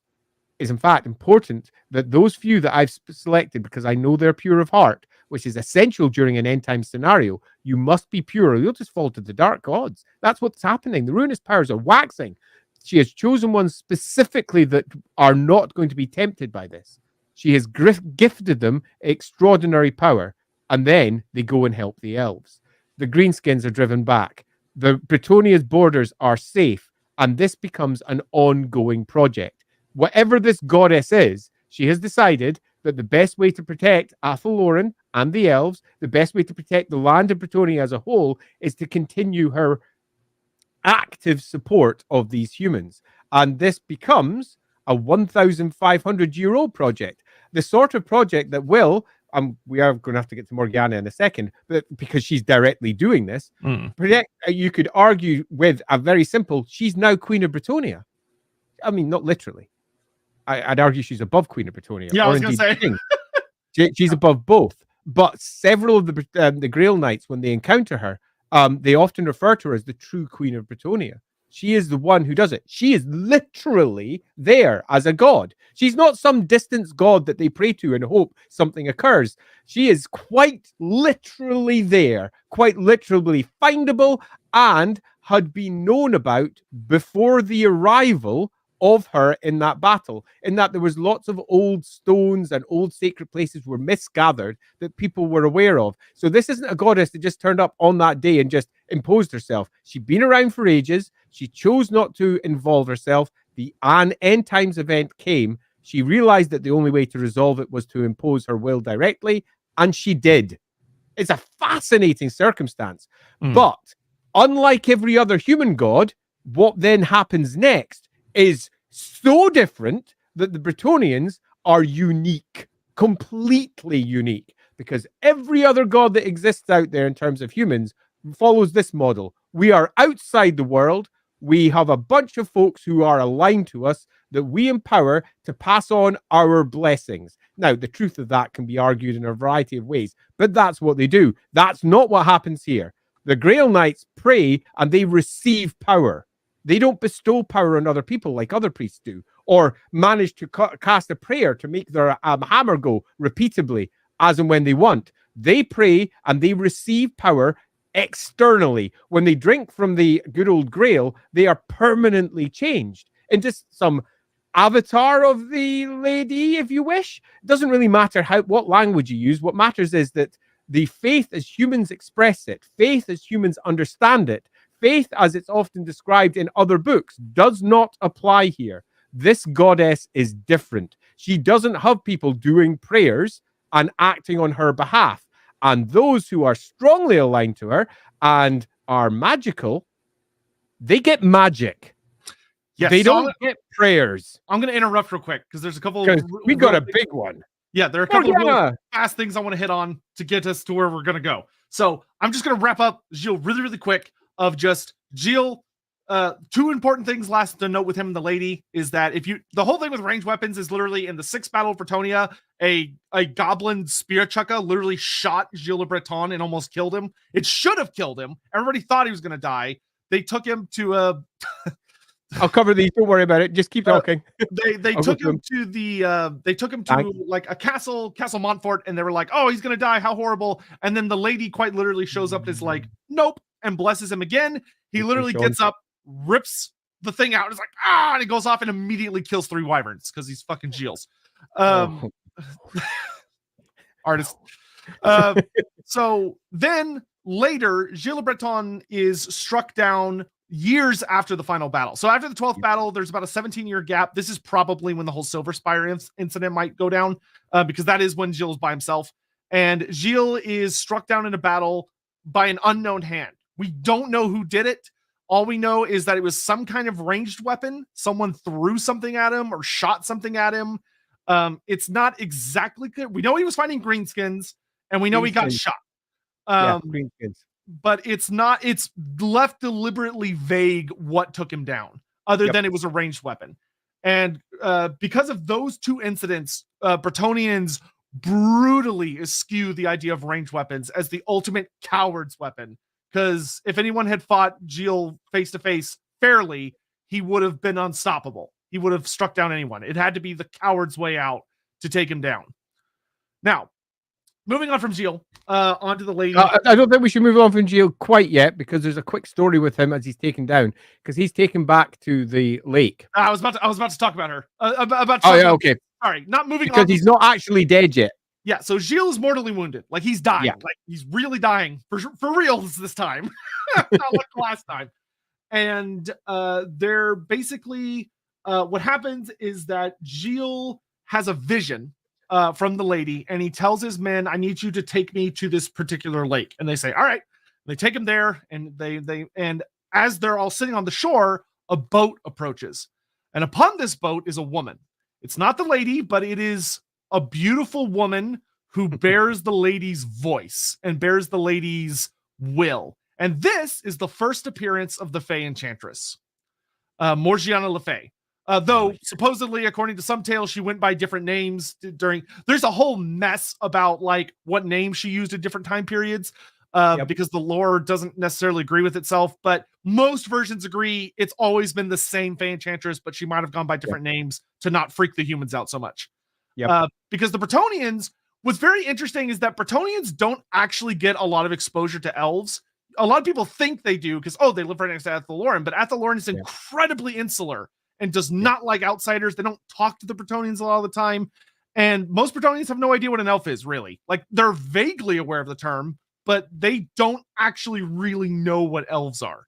I'm going to go even further and say that the elves as we know them, and we all as consumers of Warhammer, are quite aware of all the different types. The only ones that they would have any real chance of encountering frequently would have been the high elves, but they are very much on lockdown as well. They murder anything that hits the high sea. They're as insular as the wood elves at this point. It's not until Finnubar the Seafarer that they open themselves up and start opening trading posts again. So bluntly, they have no idea what an elf is. There's lots of spirits of the wood and various other spirity types. They often look like elves. Yeah, it doesn't help that like dryads look like elves. Naiads look like elves. They all look like elves, which is, I think, an interesting stream to come in the future, because they all look like elves. So seeing an elf or something similar is not seen to these Brettonians as something that is, it's an elf. It's much more like, it's a spirit or a god. Yeah, it's a Fey. So anyway, the Fey Enchantress, she takes Gilles with her, and she basically says some parting words of that Gilles has served his time, and that he will return when Brettonia needs him most. And then she sets sail back off into the mists, and then she mysteriously returns later. It actually gets a little fuzzy about what exactly happens between this and when she comes, because sometimes in the original lore, it was instant. That was it. She came back. And she was like, hey, Gilles' son, here's the freaking crown. Oh, no, you're right. She does come back immediately. Actually, that's true. Yeah. Actually, I don't think she sets off with Gilles. I think she puts him on the boat and then she stays.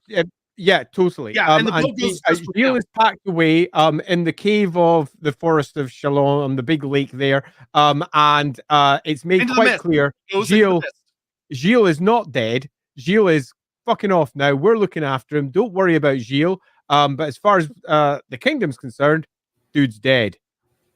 Yeah, actually he is. No, he's not dead. Doesn't make a great deal of sense if you think about it too hard. Just remember, Gilles can come back, may come back, is dead, isn't dead. But yeah, we all know what's going to happen. This establishes a really core power of the Fey Enchantress, is that she declares that his time as king is done, which that is a power of the Fey Enchantress. Like, she is way above the king. because she speaks for the lady, and the lady is their god, and the lady is the ultimate authority. So she is the ultimate authority. And she tells them, herein we get the first true steps, I think, of control of the kingdom.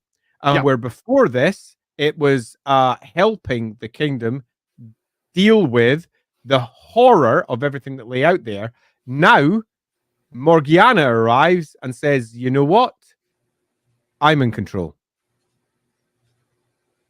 Yep. That's it. And it's me. And all of you people out there, you are going to worship the lady. And this is the lady's tenets. This is how the lady works. And this is what you should be doing to pursue her. And ensure that you do everything right. Like Gilles. I'm protecting Gilles as well. In fact, everything that you're doing is pretty much by me. Yep. So the Fey Enchantress quite literally takes over this entire country in like a day. She walks up, says... And binds it as a country as well. Yes. Finishing off Gilles' work. Old man Breton pulls a rowboat Gilliman. Just goes for a long nap. You're not... Rowboat Gilliman. To be fair, Gilles doesn't really go for a nap. He just gets a makeover and then goes immediately back to work. Holy crap, holy artist. Rowboat Gilliman. But what's interesting is that she takes over their government to such an extent that the Fey Enchantress immediately declares, for there to be a king, they must have supped from the grail. Mm-hmm. If you are to be king, because initially the Brettonians are like, okay, well, he was the last king. His son, Louis, is pretty cool. Why don't he should become the next king? And she says, no, he can't. He hasn't supped from the grail yet. Is Ladrielle just using watery witch hallucinogenic gases? Spice bog water? And the answer is no. No. Clearly Herohammer, and we'll get on to exactly what the lady's doing, because there is not just a pattern of behavior that you can drill down and understand here. The plan, which Morgiana Le Fay is now enacting and about to enforce upon Brettonia, and it does take a few centuries before it's drilled down properly, but the plan, as it's about to become clear, follows a particular path that isn't just obvious. It makes sense if you know what's going on in the Warhammer world as a whole. And that is a question. Yeah, so, okay, this is we're going to touch on this real quick, and then I'm going to do a big skip here, which is that, is Morgiana an elf? Depends on which source you look at. There have been disagreements because some writers made a decision, and other writers probably did not read that decision, and so made a different decision. Most forms of the lore seem to agree that she is an elf. However, there have been occasional writers who say, no, she's a human, which leads to widespread fucking confusion. And it really doesn't help that the end times explicitly made her human, which fucked a whole lot of shit up. But I'll put it this way. In the roleplay game, she is, and Knights of the Grail 2nd edition, she's 100% confirmed to be an elf. In the 6th edition Warhammer Fantasy Army book for Brettonia, it is heavily implied she's an elf. It doesn't directly... Page 76. Go look at the picture on page 76 of the 6th edition army list. She's a freaking elf. She is an elf. Look at the model that was released for 6th edition. It's a bad one, but it doesn't matter. It's a freaking elf. Morgiana is at this point clearly an elf. Yes. Working on behalf of the lady. And in the Black Library books, the Knights of Brettonia by Anthony Reynolds, she is explicitly an elf. So 3 different studios agree that she is an elf. The End Times is genuinely the only time where someone came in and said, no, she's a human. And I really think it's just because that author didn't check other work. And the End Times, the authors just had carte blanche to write whatever they wanted. And it made a huge fucking mess of everything. I will go on record and say I actually actively not just dislike, but really dislike the take that was given for the lady et al. That is presented inside the End Times, because it takes some lore that had been long established, well set up, very clearly written, and muddies it up in such a way that it not only no longer makes sense, it it's just bad. Because it makes a host of stories just no longer be the stories. And for me, it's bad because the most recent lore released by the studio is considered to be the lore that you need to use when you are writing material for Warhammer. And the most recent version of the lore comes from the End Times, which means as a writer, if I'm looking at trying to write this section, if I was doing it professionally rather than just off my own back for my own campaign, I would have to look at the End Times and go, that's the facts. And just cry into my computer as I attempt to add some shades of grey and make it a little bit better as my keyboard slowly but surely fizzes and pops because of all my tears. Loosely speaking, the version that's presented in the End Times doesn't make sense. Her being an elf absolutely does to a degree. However, I would argue that if she was an elf and so easily discerned to be an elf, that she would have been outed as one multiple times in the past. So I think that the piece of art that's put together by Mark Gibbons for Morgana Le Fay, so that's in the 5th edition, and it's probably the most famous piece of art for the Fey Enchantress. That version of her is almost certainly a version that is frequently seen, spotted, and understood by others. After all, we are dealing with a goddess of mists and shadows. Yeah, and shadow lords. It makes sense that there would be a certain amount of material which would do it. And agreed, bring this one up, Hammond. You're spot on. She, in any lore that's presented by Games Workshop, will say this because the End Times is the lore that they use. I would want to see a source on that, to be fair, because I've been working with them for a while, and I don't think I've seen them expressly say that. So that doesn't necessarily mean that privately they might think something else. Privately, they might think, yeah, human makes most sense. And parts of the lore, human is the only thing that does make sense. But the overarching one is that she's probably not. CB4N, maybe she's a shape changer from the moon. Both, probably not. Probably not. But that being said, just because looking at time, I'm going to speed run through a couple real things so we can actually talk about the lady and focus on the point of the stream, which is the lady. So one of the things that's really interesting is the influence she has in Brettonia is that over the course of decades or a couple centuries, she, Hammond is joking, but yeah, to CA, she is an elf. I could say that she is an elf. They don't treat her as human. But anyway, the important bit is that when the lady takes over, a couple really, really important things happen. Not the only half elf. That's a stream in the future. There's several. We are not touching that today. Okay. We're not touching that. I'm just bringing that one up because not the only half elf. Yeah. It came up from Holy Artist as well. Thanks, Holy Artist. Half elves don't exist while simultaneously do. And there's a whole story there. Different stream. Yeah. Anyway, the important bits is that the lady very strongly takes over, sets up a very strict religion in the sense that it is very well defined. It is very specific virtues. It is very specific trusts for the ladies. It's got a lot of very, very specifically determined rules, things they're supposed to do, things they're supposed to aspire to. Now, granted, they're not supposed to following them, but the weird thing is the lady forms a pact that Brettonia doesn't get a choice in, which has to do with the children. So the lady does something really spooky. Actually, can I just bring in, just to make sure that we cover this, because the 7 commandments of chivalry were laid out, and there's a whole host of oaths that can also be done, but the 7 commandments are worth looking at because they actually speak to what the lady's doing. I'm going to read them out. Okay, so number 1 is, here we go. Number 1, serve the Lady of the Lake. Number 2, defend the domain entrusted to Lady of the Lake, whoever it is. The knight has to swear that they'll defend their domain. To protect the weak and fight for the right. Always to fight enemies of virtue and order. Never to give up the fight unless the foe is defeated. Never break faith with a friend and ally. Okay, very important. And never to display, to display honor and courtesy. Now, why are those chivalric values so firmly entrenched? Because they are the core values that stand against the dark powers of chaos. They are pretty much all determined to be, right from the outset, all of them must swear effectively, without ever saying the word, to stand for what's good and true and definitely not ruinous powery. It's so strongly entrenched in them as a whole society that it's not just the nobles that do this, because one of the big mistakes of people who, when they approach the lady, often when they're writing, is right from the outset, she's not a goddess of nobles. She's a goddess of nobility. The peasantry believe that she is responsible for the cycles of life. She brings up fertility into the fields. Lady is a goddess of the peasants. And this is something that a lot of people like to try and say, oh, she's just a goddess of the knights, isn't she? She isn't. She's a goddess of Brettonia as a whole, from the top right down to the bottom. Yeah, and Morgiana Le Fay. What do you think Grail Pilgrims are?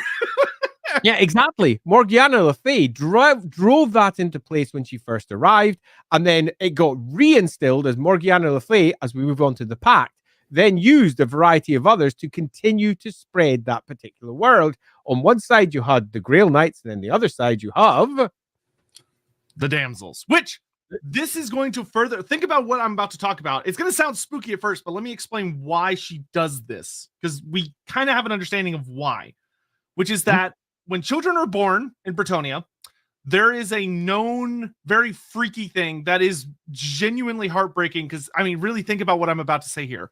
When your child turns 3 years old, if it turns out they have the gift of magic, they have the spark of magic, they're going to be able to, in some way, shape, or form, tap into the winds of magic. They will vanish. You will come into your house. Sometimes they vanish. Sometimes someone comes to get them.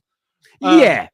And I'd also say it's not universal, because there are several examples of ones that don't disappear or go off, often nobles, where they might go to the colleges of magic.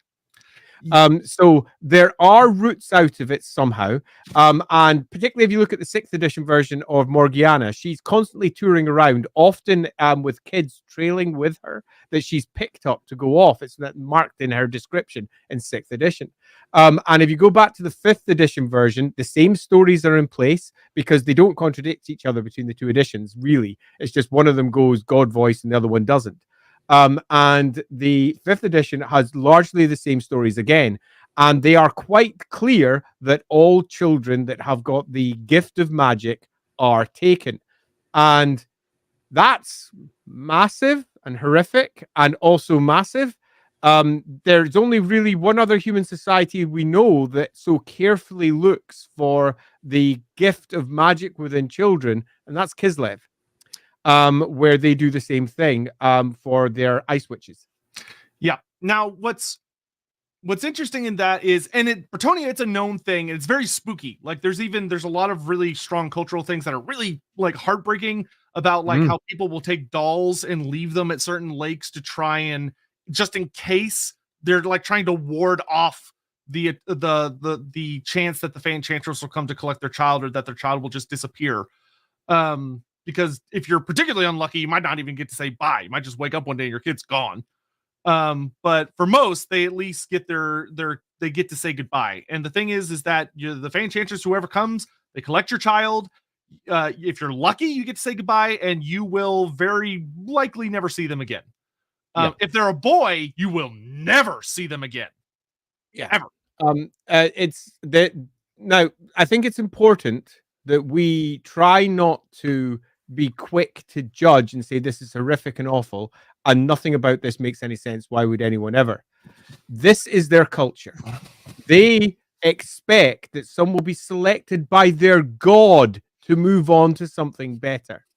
They don't see it as we see it when we read the words and we go, oh, she's stealing the witches. Gotcha.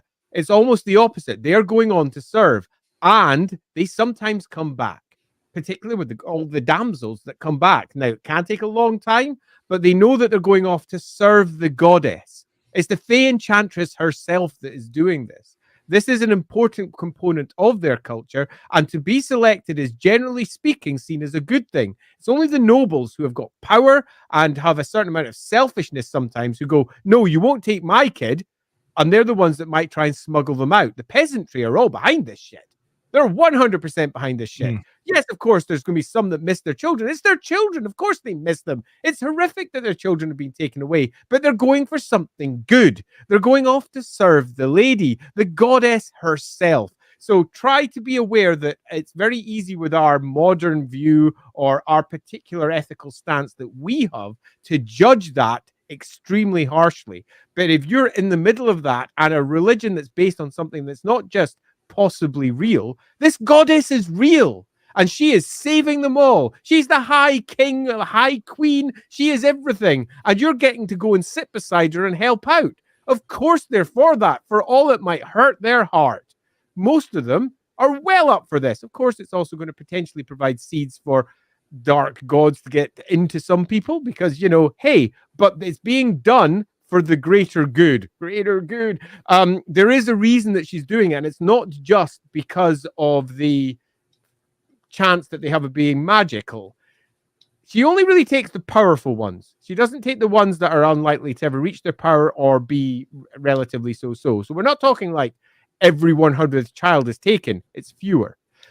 She's taken all the ones that are definitely going to go towards power, and she's taking them because power and the winds of magic corrupt.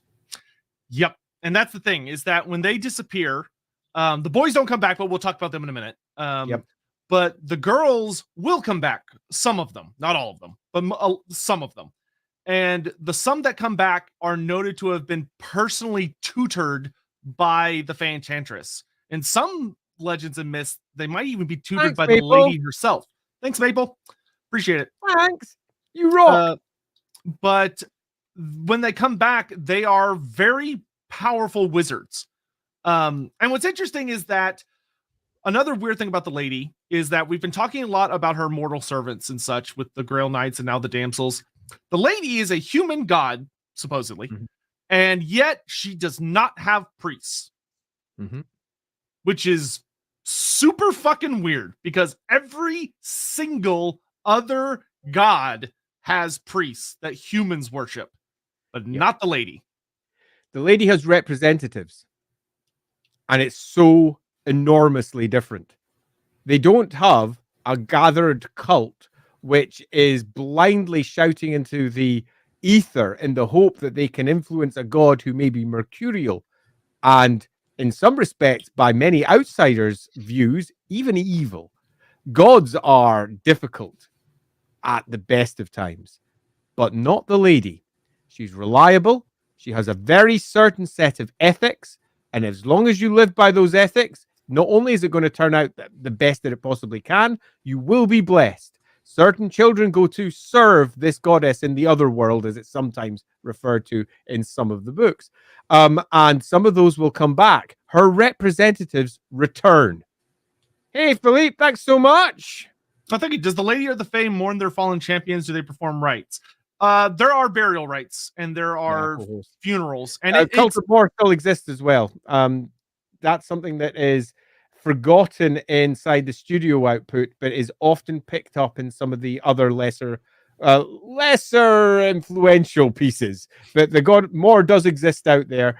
The concept of More exists out there and is in Brettonia. So that is worth making out. Yeah, and hey, it's considered a tragedy when a Grail Knight dies. It's not like, oh, whatever. It's a sad thing. The damsels absolutely do find love and children. Many of the damsels are married to knights of importance. Indeed, you could argue that there's even a breeding program going on.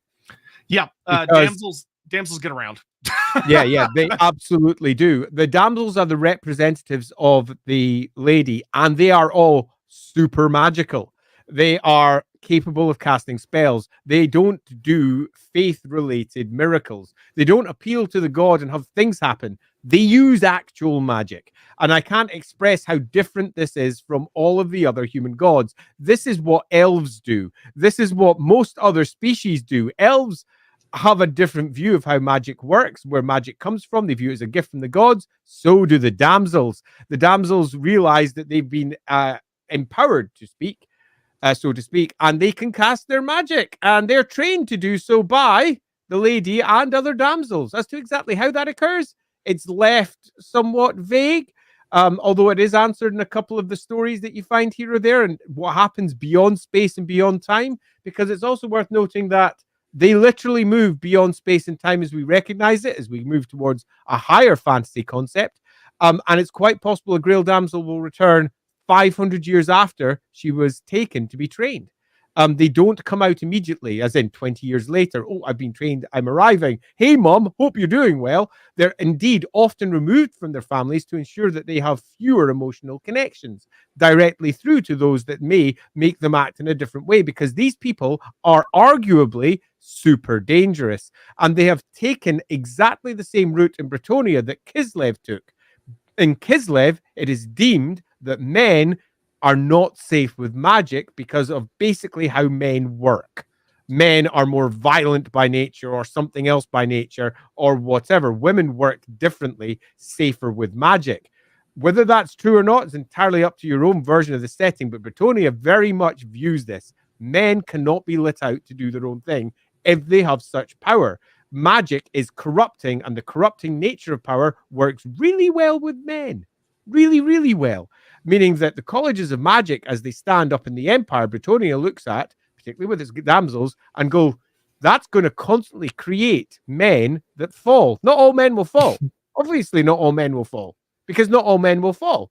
But it's a little bit like the old, how is crime handled? You're the vast gambling. majority of crime is committed by men. Yeah, totally. The vast majority of crime is committed by men in the real world. And somewhat similarly, over in the Warhammer world, the vast majority of wizards that fall to the depredations of the ruinous power are men. Yeah, interestingly, the Empire is literally sandwiched between two nations that don't let men use magic. Yeah, and then there you get your Egrim van Horstmans. Arguably one of the greatest threats the world will ever see, created by the colleges of magic. You do not get that from either Brettonia or Kislev. Some other really quick things is that damsels are not only wizards, they're excellent wizards. They have a powerful fundamental understanding of magic to the extent that their ability to dispel and unravel other wizard spells significantly better than their other human counterparts. The power the lady grants them makes them bizarrely gifted at shutting down magic. Compared to the likes of Imperial wizards or Kislevite wizards or wizards of other men are naughty by nature. Yeah. But that doesn't mean they can't deny said nature, which is a very important part. The Brettonian option is to not even give them the opportunity. Yeah. And that's the thing about the ladies. The lady does not take risks, is what we're going to kind of see here, especially with humans. But damsels, they literally wield the power of the land itself. They're often wielding the power of Gyrin and Gur, which is the power of the land. To fight their battles. Those that become powerful enough become prophetesses. They gain the ability to see the future, to try and manipulate events of the future as they gain access to Azir, which is very interesting that Azir is withheld from damsels the knowledge of how to manipulate it until they prove themselves to be of a certain caliber. Then that knowledge is granted to them. There is a genuine training process from damsel to prophetess. And let's just say, multiple winds of magic. Yes, yeah, they do. The colleges and the Empire claim that humans can't do this. It's clearly not true. It's just clearly, demonstrably not true. Well, the reason the colleges take that route is because it makes it less likely that corruption will occur if you focus on a single wind. Where in this case, they've gone, yeah, we've got a way around that potential outcome. We can teach multiple winds, but we have to be careful in how it's done. Yeah. In any event, as far as what happens to the boys, literally the only source that gives anything close to an answer is Phil Kelly's short story, The Court Beneath, which is awesome. It's a lovely little story, by the way. Great story. And the Sons of Brettonia are quite literally, they become what you would expect. They become guards, kind of magically gifted spell blades in a sense that are charged with protecting the realms of the lady herself. My biggest issue is that they did not become a thing in the end times. By the gods, that would be fucking cool. A moment of Ashaman kill. If we're looking over at other fantasy series like The Wheel of Time, as I was, where the men most certainly could have been deployed in a way that would have been unexpected. It would have made more sense for that whole plot, that horror of a story where all the children are taken. Suddenly you've got yourself 1,500 years worth of men that have been trained since the beginning of time and not exposed to all the depredations of the dark gods. And suddenly they were in a place where they ranked up and they killed. Oh yeah, that'd be freaking cool. Hieronymus, I'm literally about to jump on that. So we're gonna kind of cut to the chase because we're running out of time here. Of what is the lady?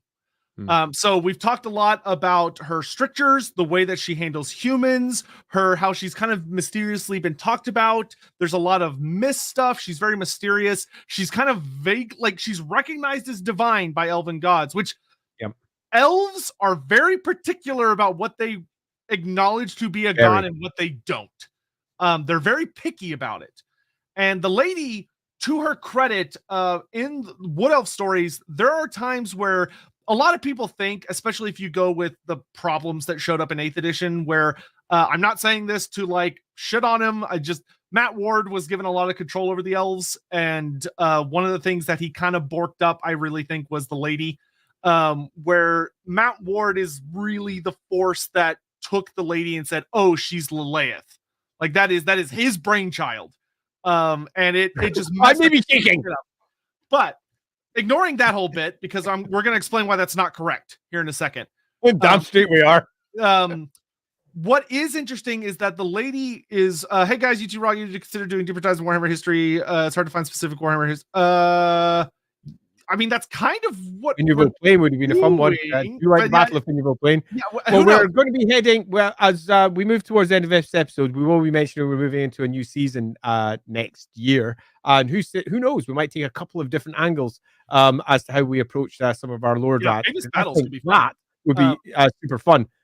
Super fun. Yeah. So, what we have here is that what's interesting is Athel Loren. A lot of people think, oh, the lady's just Lilith, or she's just an elf from Athel Loren that's controlling things. But the thing is, the lady fights with Athel Loren, or the Wood Elves, I should say, specifically the Azrai. Yep. There are several times where the Azrai will fuck up and cause a problem, and the lady will show up and bitch slap them into oblivion. The most famous, of course, case, of course, is when Orion went mad.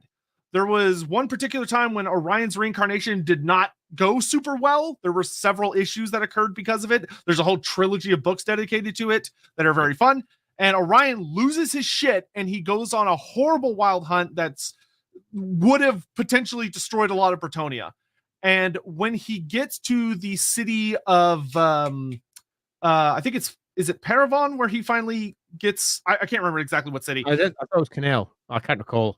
I can't recall. It's been too long. It might have been else, but it's one of those cities. It's right one of the ones there anyway. The exact one doesn't matter for the moment. He is unstoppable, and he shows up in one of the actual big cities, and he makes it into the center of the city where there is a sacred site to the Lady of the Lake, where suddenly he gets enshrouded by a mist, and Orion gets cut off from all of his little forces, and a figure that others see. So this isn't from Orion's perspective. This is from his like honor guard's perspective. They see a womanly figure appear in the mist and speak with Orion. And they have a very hushed conversation that lasts literally like 2 or 3 minutes. And then Orion, having been enraged, bloodlusted, lost his fucking mind, he looks very different all of a sudden. He looks haunted. He turns around. He goes all the way back to Athel Loren, and he literally commits suicide. He walks into the pyre and burns himself very, very early. And there is one goddess that this matches directly in the Elven pantheon, but we'll get to that. Yeah. So, we have a god who she has an agenda, which I agree with Andy very much that protecting Athel Loren is a key part of that agenda. But what I have to really reiterate, because a lot of people get this messed up, is that does not mean protecting the elves per se. 100%. So I can't express how much I agree with this.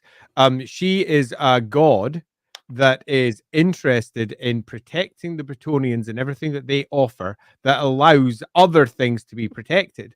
That does not mean that she in any way protects the elves, the Azrai, or is in a direct alliance with the Azrai.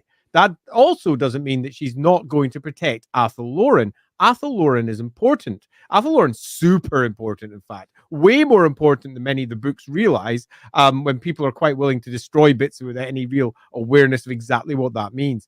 So Athel Loren is arguably the important part. Individual elves might be the important part. The Brettonians are also an important part, but it's not an extension of Athel Loren. It is something that is separate to and sympathetic towards Athel Loren. If anything, I would heavily argue that the Lady of the Lake is a goddess who saw the job the Azrai were doing and looked at it and went, they're not good enough. Yeah. Or they might fail.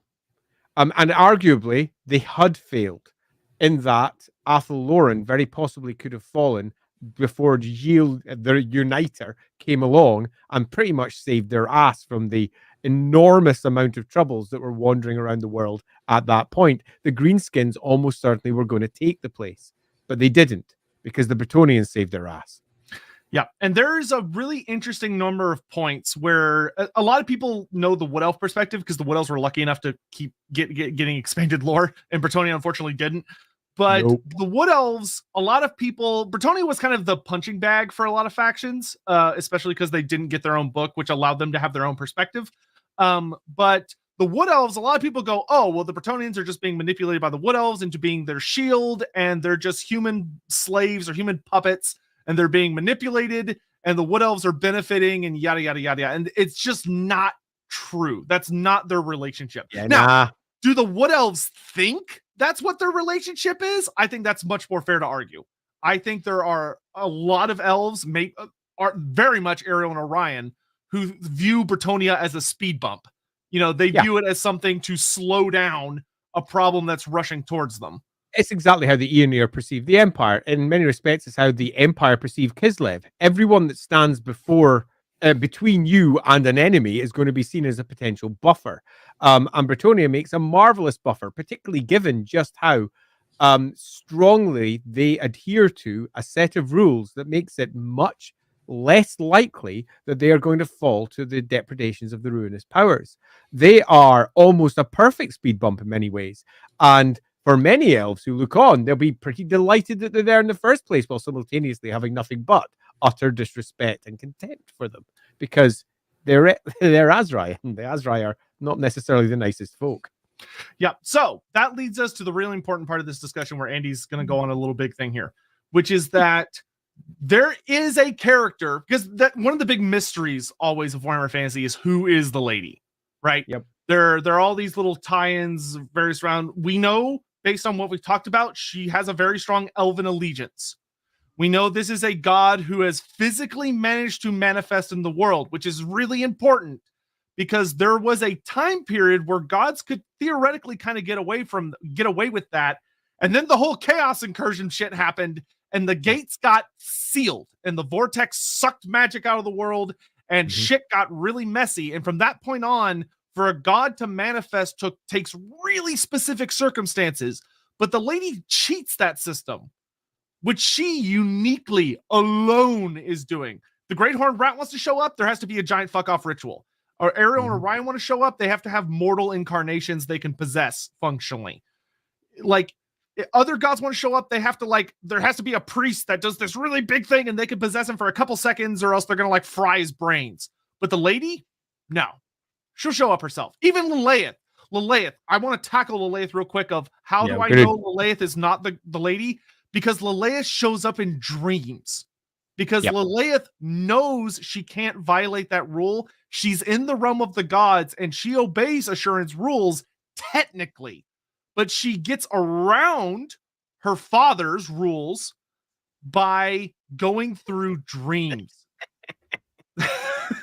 Just a fact. You figured it out, CB4N. So sorry, I can't. Creme? I mean, what, do you want to see that one, Sotek? Creme? Piece of shit. Anyway, so we have this. We have Leith. She shows up to Elithar through dreams and visions. She shows up to Ariloth through dreams and visions. She doesn't show up physically. She shows up in using another system that's very, very clever. And Lilith is a super badass and awesome character. And her relationship with Ariloth is important. Her relationship with Elithanar is super important. Her relationship with Teclis is important. Yep. But she is not the lady. Lilith is a fucking great character, and a character that has, in more than one place, a legitimate family tree. Where she comes from and who she is.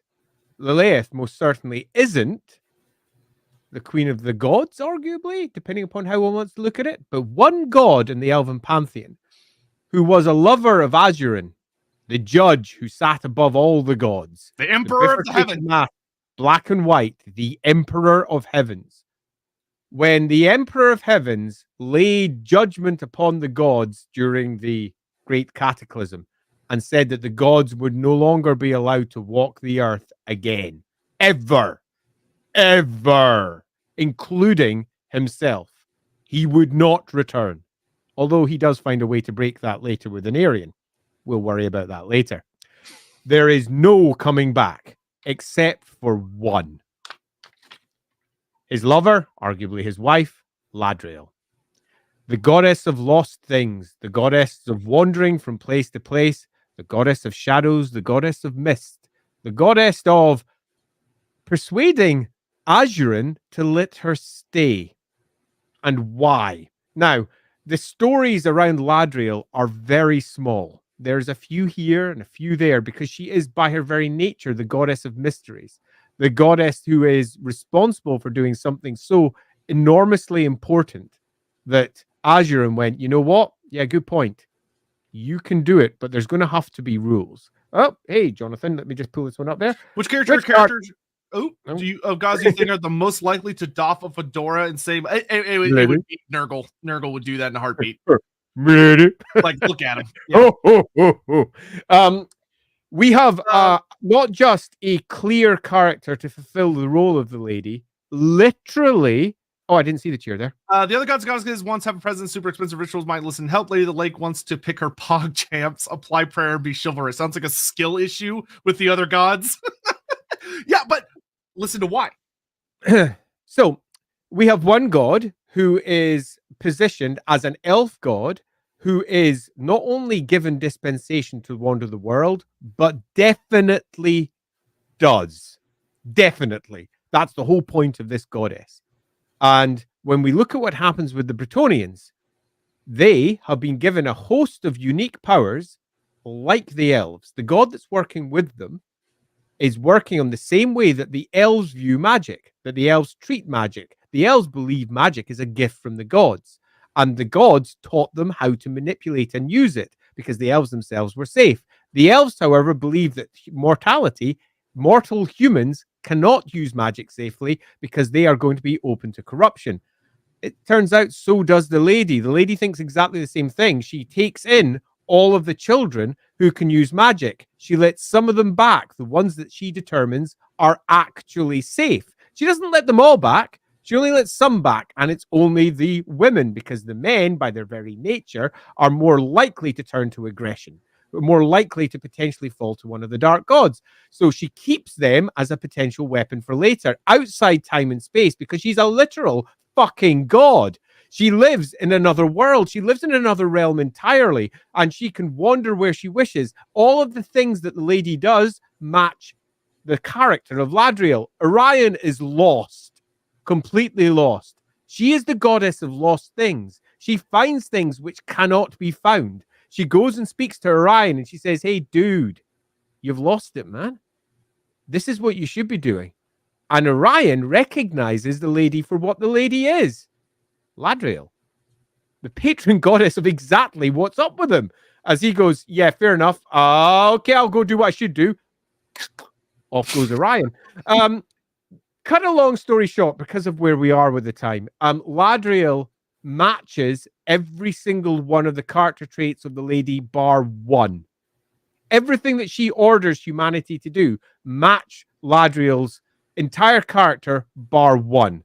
And that's that she's also the goddess of wanderlust, of moving from one place to the next, until you start looking at it a bit more deeply and going, what you mean? Questing nights?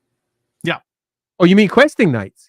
And they have to try and find her wherever she may be because she's constantly on the move. And it's only those who show themselves to be pure of heart who most certainly are never going to fall to the depredations of the dark gods. The very reason that she's here, she was set to the mortal plane because of the arrival of chaos to stop them. Along comes those few pure of hearted humans who can find her as she wanders from place to place to place. She is still wandering as she always did. And she, when she finds those who are pure of heart, grants them extraordinary power with her chalice. Now, is Ladrielle the Lady of the Lake? Officially, no. But officially, yes, because they sort of merged it all together into one big Lilith mess. But Would it make sense for her to be Ladrielle? Yes. Does it match the background as presented? Yes. Does it match her character? Yes. Does it make sense of Morgiana Fey being an elf and possibly using illusions to not appear as an elf and to appear human? Yes. Does it make sense of all of the things the Grail Knights can do? Yes. Does it make sense of teaching magic rather than blessings to an ephemeral god that sits on the outside? Absolutely yes. In fact, every single last one of the various things the Ladrielle stroke, the lady, whatever you wish to call it, even Lady Ladrielle, fuck me. The whole thing makes sense. Yeah, it's 100% sensible. And it also makes sense for the relationship that she has with Athelloren. She recognizes the importance of Athelloren. She wandered the world and saw how important Athelloren was to the Warhammer world, survival at the end of times. She recognizes that and realized she had to defend it. The elves that were there defending it and the gods themselves that had moved in an attempt to defend it too through their avatars, something that was allowed to happen because Azurin himself had broken those rules and moved in and said there is a loophole, and others followed suit not long after and went, you're right, there's a loophole. And they then tried to protect Athelloren. She's literally there protecting the roots of the world. She's got the Brettonians to do it for her. She's the lady. I want to correct one thing Andy said, which is that canonically, she is Ladrielle. That's 100% canon. Lady's Ladrielle. What they did that doesn't make any fucking sense is that Ladrielle is then revealed to be Lilith. Which Lilith is literally her mom. It makes no sense at all. Yeah. A couple other things that I want to point out as just brain thoughts for people, because if we're going to get into questions, we're going to need to start doing that soon. But a couple brain bugs I want to throw into the audience and maybe even Andy, because they're fun to chew on, which is that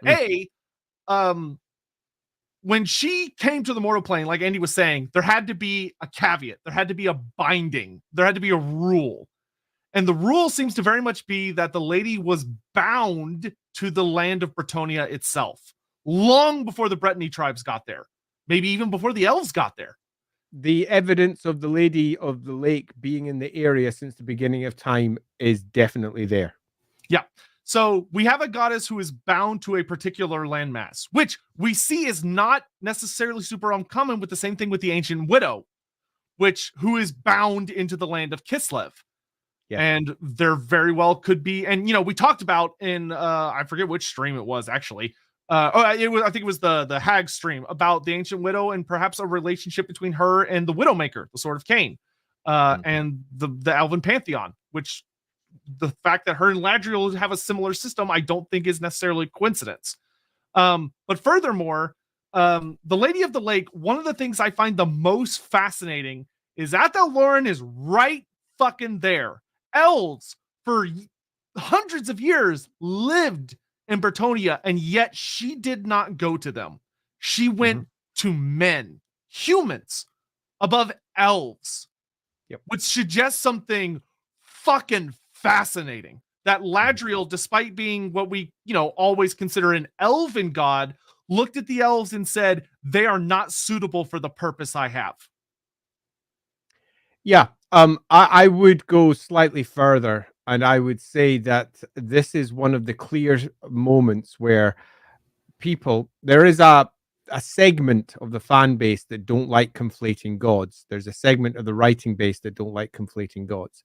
They like Cain to be separate from Cain, for example. So that's Cain, the god of murder of the old world, being separate to Cain, the god of war with the elves. And I think there's a pretty clear example here showing that there is a hierarchy among the gods, and gods do exist, and that the gods are much more universal than they first appear. Ladrielle did indeed, assuming Ladrielle is the correct term to use, choose the Brettonians for this purpose. You could argue that's because there were other gods at hand inside the deep wood dealing with Athelloren directly with their avatars as time went by. That's one argument you could take. There's a variety of other arguments you could take as well. But I think what's clear is Ladrielle chose humans. Ladrielle is the lady. And that means that Ladrielle is not an elven god. Ladrielle's a god. Let's make that clear. this is one of the big mistakes people take when they look at Brettonia and they say, oh, it's just, the elves using them. No. Ladrielle is a god, and it's the god of Brettonia, not the god of the fucking elves. The elves may recognize Ladrielle as one of their gods in their pantheon, in their Mandela. That is one of the gods that are around there. The lady is the goddess of Brettonia and is working through Brettonia to enact her will. You could argue that of all the various Warhammer worlds that are out there, it's the truest theocracy with a god at the top, controlling everything. And a god that's so deeply anti-chaos that everything that she's doing is manifest in every single last rule that she's laid down. She's constantly wandering Brettonia like it's a cage, moving from edge to edge because she's the goddess of wanderlust. And she's going from place to place, occasionally stopping, hanging in one place for a bit when she's in the other realm, when she's lying in the places that sit beyond that cuspy realm, like the Light College over in the Empire, something that lies beyond simply reality. Time itself doesn't really mean anything to her because she's a goddess.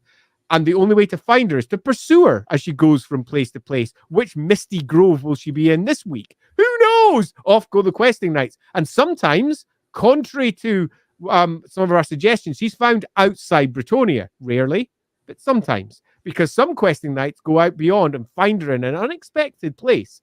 And she's there and they fall in. Now, you could argue that they fall through a lake or a misty area or a bog and move themselves back to Brettonia and then come out of a forest into Brettonia. There's lots of arguments you could take, but loosely speaking, she's a god. Yeah. And Brettonia has its own god. Now, just because the elves happen to worship her too, or at least recognize that she exists, in no way says that Brettonia has an elven god. They don't. They simply have a fucking god. Yeah, and that's the most important thing to say. So if you're a Brettonia fan and someone's like, haha, you worship an elf, you can give them whatever the Brettonian version of the double bird is, because they're wrong. Yeah, absolutely. It is worth saying that she's got a strong association with elves. So I do think that Morgiana Le Fay being an elf absolutely makes sense. An elf who is dedicated to Ladrielle. Well, 100% makes sense. It makes sense of who taught the humans of the Empire to use magic, an elf. Yeah. So who teaches the humans of the Brettonia to use magic, an elf. But she doesn't have like a whole cavalcade of elves. There's one. He has, and that's, I will say, that makes Morgiana super fucking interesting. What was it about Morgiana where she was the one and only elf that the Lady of the Lake was willing to rely on? She's the only one. There are no other, and that's what's fascinating. It's like Athel Loren, you'd think, oh, if she was an elven god, she'd chat with them all the time, or she'd hold court with Orion and Ariel. She doesn't. She totally fucking ignores them. She only gets involved when they fuck up and she has to clean up their mess. Yeah. Goddess of lost things, not the goddess of chatting with wood elves. Godzilla, I bet many of the gods are jealous of the Lady in Hachette since they could break the rules. Most have to follow. Also, Andy should watch Godzilla -1. I need to go see that. You're right. I should. I haven't watched it yet. And also, I wouldn't necessarily suggest that Hachette's wandering around in the same way that Ladrielle is. I don't think Hachette in any way breaks any rules. I think Hachette in particular is as bound as the rest of them, unless, of course, we take the angle that Hachette, much as we suggested in a previous stream, is in fact a demon prince. That being the case, different rules apply. Very different rules apply. It's like a -1, so to speak. Yeah, but I would agree that many other gods would not like the lady in that she is doing things that they're not supposed to be doing, or things they want to do and can't. Isha would be freaking fucking pissed because, as far as she's concerned, her kids, the elves, are out there fending for themselves. Yep. Holy shit, it sucks. Also, what makes that really, really fun, and they kind of explored in 8th edition, which I like, but I wish we'd gotten more of, is that would actually make Morgur a particularly fucking terrifying threat to Ladrielle in particular.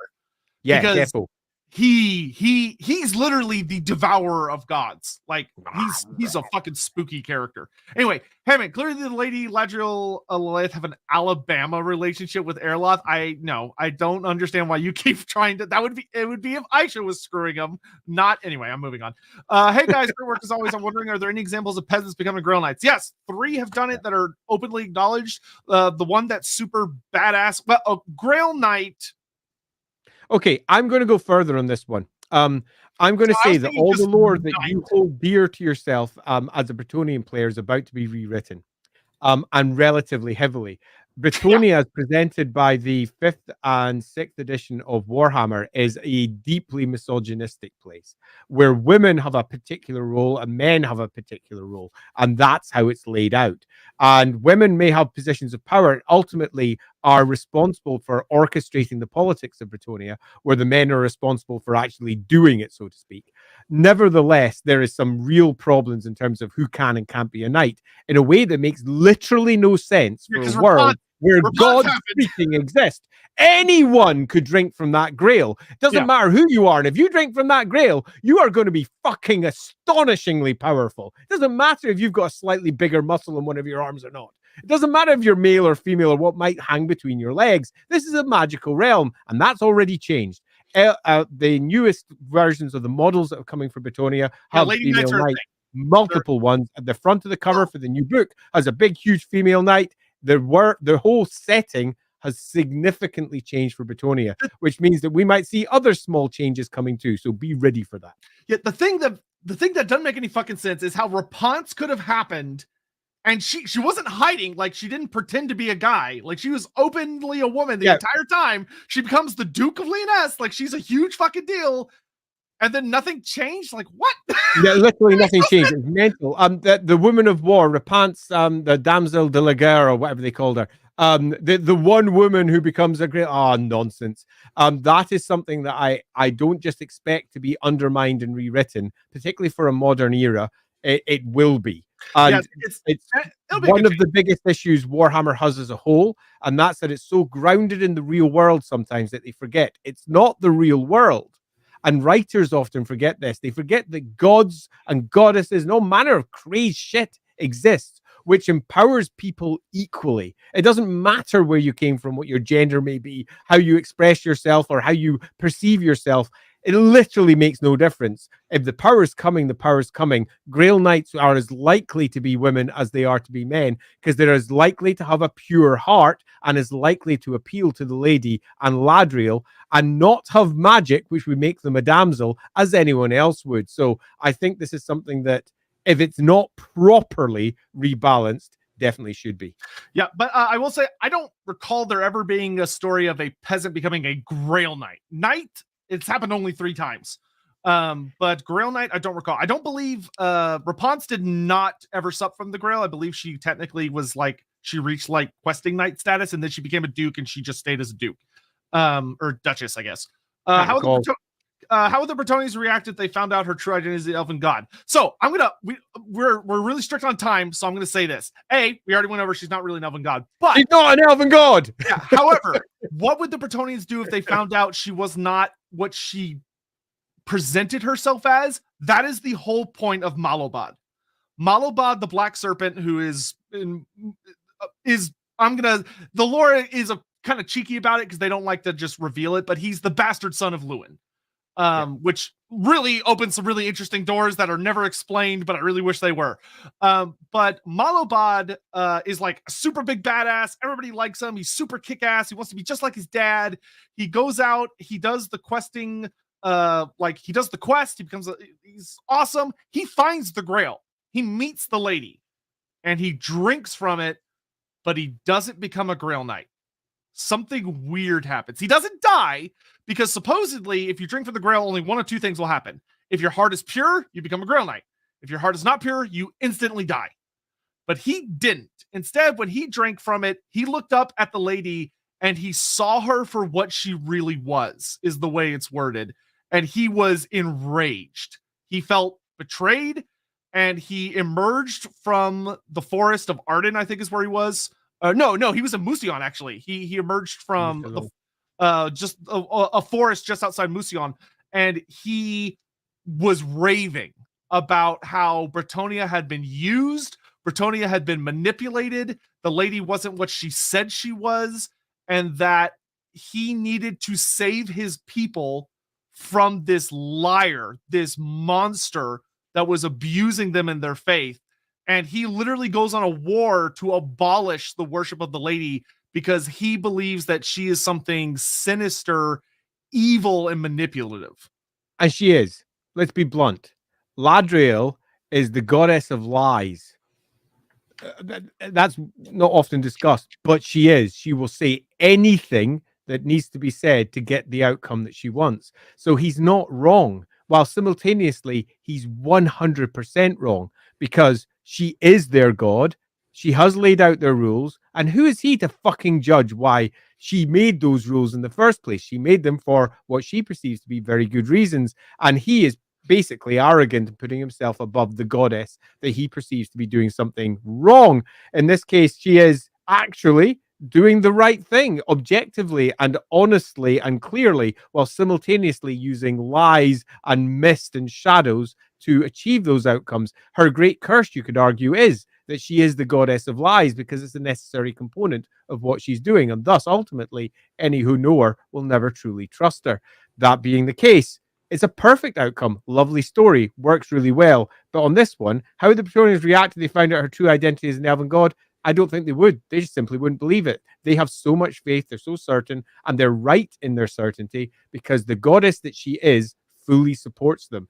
Everything that anyone could try and bring to the table to say, look, she's a liar, it's just bullshit. She's not. She's seeing through her promise. Her covenant with the Bretonian people is consistently applied. She is 100% above board for everything she does is a lie. It's a perfect, lovely little counterbalancing on either side. She's a great character, and that's one of the reasons why I got rather annoyed with the end times, because it undermined a really beautiful story that was just waiting, that was sitting there pregnant and plump, a huge piece of fruit to just pluck from that tree of storytelling. And they went, I'm going to ignore that one, and I'm going to go over here and just make up something completely different that makes no sense with all the rest of the stories established. And you're just left going, oh, well. I will say the only thing I'll say in defense of that writing is poor Ladrielle, like, nobody wrote about her after, like, 5th edition, really? Yeah, like, pretty much. In 6th and 7th, she was kind of non-existent. So, like, I feel for the writers in the end times who, especially if they were younger individuals, which they were, who had not been in the Warhammer fantasy world as long, probably genuinely didn't know what Lilith was supposed to be. But anyway, and that's kind of is there any supposed to be? It's whoever is writing it on the day. I deny that. I think there's plenty of evidence to suggest there's a supposed to be answer. But anyway, yeah, I think you're probably right. fuck off with your meta nonsense of it's whatever the writer says. No bullshit. Anyway, so I will say the counter only nobles normally get the training that lets them prove themselves normally. That is kind of the key thing. If peasants went out and were seeking to earn the lady's favor and fought, they can get her attention. That's debatably how Rapunzel did. Rapunzel got her attention by leading a pure life, a noble life, which shows that peasants can get her attention, but the nobility of Brettonia tells them they can't. So a lot of them don't try. Yeah, I think this is a super important one because it actually speaks to the social engineering that Ladrielle put in place. And the social engineering was everyone needs to work towards the greater whole. It's super socialist in that all the peasants are fueling those who are in power. Those who are in power are protecting the peasants, and those who are in power are in a position to earn greater. The purest of them will become the Grail Knights. That doesn't mean that peasants can't do those things. It just means that peasants are far, far less likely to be in a position for that ever to occur because they've got an equally important job, and that's working the fields, arguably the most important job. They're feeding everyone. Now, does that mean you won't get lots of bad nobles who abuse that? Absolutely not. It's a world where you don't just have bad people. Humans, by their nature, can often be pretty bad, as I'm sure we'll all recognize. But this is also a world where we have actual chaos, where there are people attempting to not just do active evil, for want of a better word, but to try and corrupt people on all sides. And the whole setup, the whole network of the ladies' worship is designed to mitigate for that and try to bring it down so it doesn't happen. And looking beyond your borders and saying, I wish I had that, is a classic example of Tzeentch corruption, the Lord of Change. So there will be less of it. And I agree that we're in a position where it's much less likely peasants could, but I also think that the lady herself, by her very nature, would recognize a pure soul no matter where it lay. Yep. Bromo Baggins, thanks for the sweet message. We appreciate it. Thank you for watching. Super nice. Thanks very much. I got it. Aaron Rogers, given how the Lamian Sisterhood seems to have infiltrated both Brettonia and the Empire, are there any stories of the lady interacting and combating vampire influence? Oh my God, is there? The undead... we kind of talked about it earlier. Brettonia has honestly more of an undead problem than the Empire does. There's it's a mess. fuck ton of vampire problems. The Blood Dragons and the Lamians are the two big ones. There's a ton of Lamian baddies. There's a ton of Blood Dragon baddies. And the lady does not like vampires. She does not like them at all. They are one of the biggest consistent threats to Brettonia. Especially because the Blood Dragons in particular are such a parasite flip on the concept of chivalry. Because they live by a code of honor, but it's a really warped and twisted one that puts martial pursuit above purism and nobility. And it shows how awful someone can become if all they care about is being like the ultimate warrior, as opposed to, you know, the concept of, you've ever read like old Arthurian poems? There's one about King Arthur going on about the concept of might makes right versus might should fight for what's right. The Blood Dragons are that ultimate expression of might makes right. Being the strongest is what matters most, where the lady argues that if you're powerful, it is your responsibility to protect those who are less powerful. So they fight. They're two very distinct knightly codes, and one of them is very warped and twisted, which is Blood Dragons. And one's dangerous, particularly giving the core anti-chaos message that Brettonia stands for. Yeah. Oh my God, so many super chats, guys. Hey, Sotek. So a goddess of trickery lies found a way to be good, and weirdly enough, multi-magic humans, which are in the face of elves, agreed. A god, not a race-limited race one. I broadly speaking, completely agree. The amount of extraordinary deeds that she's capable of make it quite clear that she is not just simply a Brettonian god. And with all the background that we have, she's a goddess that has a host of spheres that are recognized by other species too. There are multiple gods that follow her, let's say, raison d'etre as a god of lies, cunning, trickery, et al. I think she's certainly a goddess that others have worshipped in different ways. Yep, Andy's almost to 5K subs. He's getting less than 1,000 to go. He's really fucking close. On that, I think we should take just a brief moment to say, if you are sitting here at the moment watching on Twitch or on YouTube, you are on the Loremaster of Sotek's channels, and we know for a fact that not all of you have subscribed. I would just like to say, what a fire upon thee! Press that subscribe button. The Loremaster of Sotek needs your subscription. Wrap it up, Andy. We got questions to answer. Wrap it up. Yeah, please subscribe. Please. I really am excited to do Queek. So get Andy to 5K so I can do it. Please. Thank you. Does Andy hate Gelt as much as Sotek hates Techless riding a Phoenix? We don't have time to talk about that right now. We don't have time to talk about that right now. So moving on. Do you really hate Techless riding a Phoenix? Is it that bad? Yes, it makes me infuriated because his whole thing is that he's weak and frail, and they put him on a fucking monster mount, which ruins the whole point of the fucking character. Anyway, moving on. So the big thing with Ladrielle that I find really interesting, I do want to touch really quick on Malabad one last time, because Malabad has a fucking awesome story. I'd love to do a stream dedicated purely to him at some point. But one of the things that's really interesting is that Malabad, if you really look into him, is a character who I would argue very well is a man who has a gift for magic that has not been fully realized yet, and he got missed.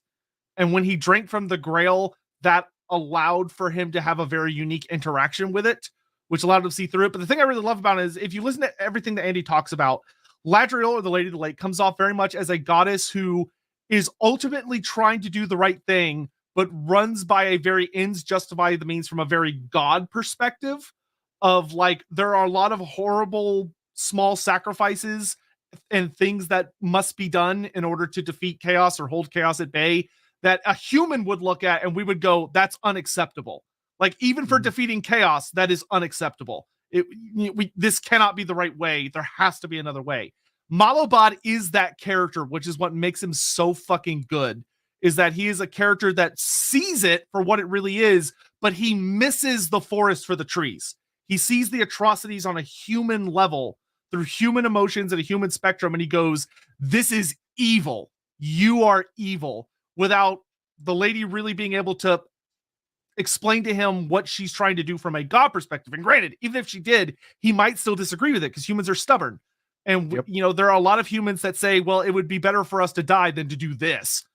But the irony with Malabod that I love so much about him is that he becomes what he hates in the lady, and that he turns to darker forces to try and do the right thing no matter the cost, to the point that he even starts relying on vampires and necromancers and bandits and renegade knights, which is so fucking perfect.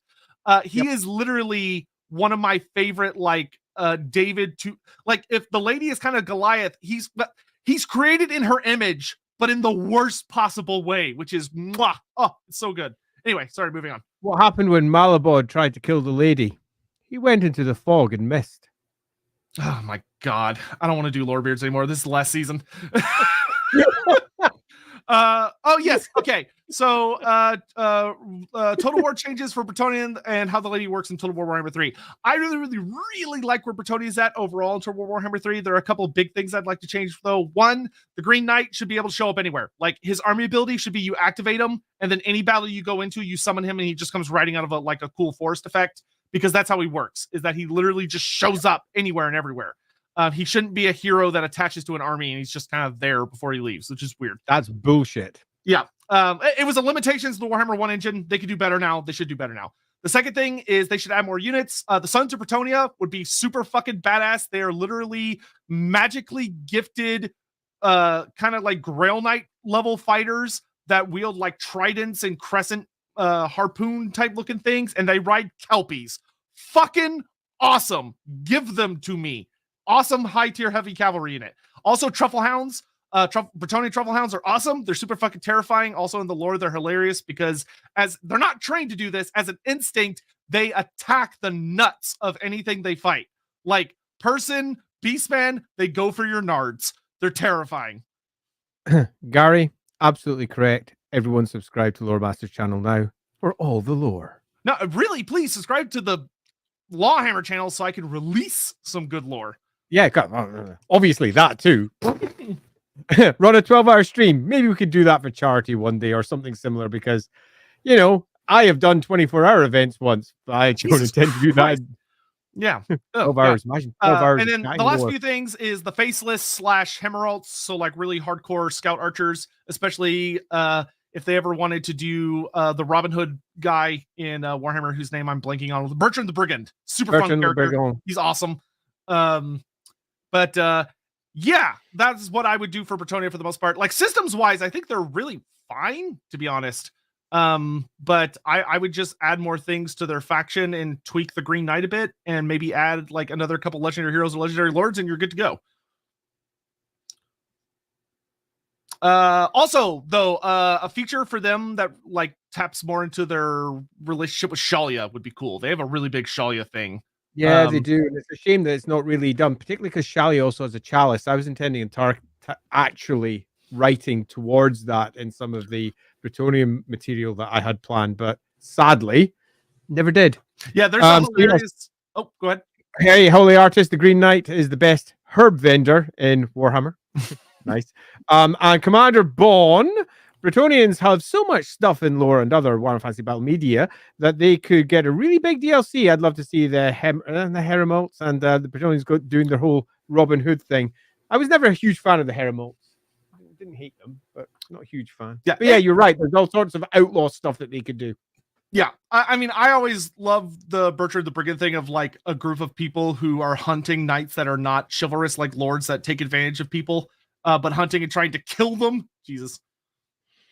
Yeah, I'm a third of the Lawhammer cast. Apparently, they're out there partying right now. And if you didn't know, I'm meant to be at a party relatively soon. I mentioned that at the beginning of the stream. Already out partying because Lawhammer party tonight. Come join us soon, Andy. I will be there soon-ish. We have a bit to go yet. All right, we're gonna try and blast through Discord questions now because while Sotek's grabbing the questions, I would Sage like is to in Twitch. Hi, Sage. Oh, it's Sage in this. Hey, there's Sage. Hello, Sage.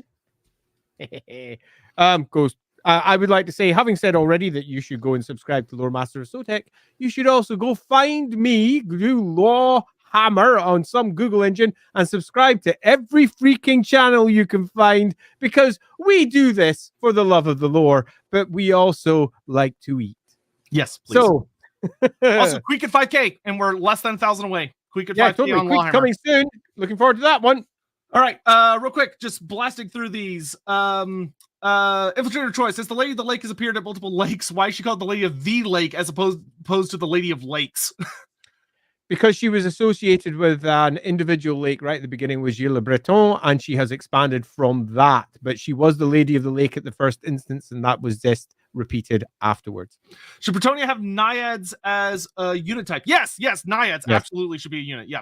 I think that strongly leaning into the extra benefits that Ladrielle could potentially bring should be done. And there's a host of other creatures like water lions and various other things that have been dropped in the lore in various books and novels, all of which could make for some really fun spiritual backup for the Brettonians.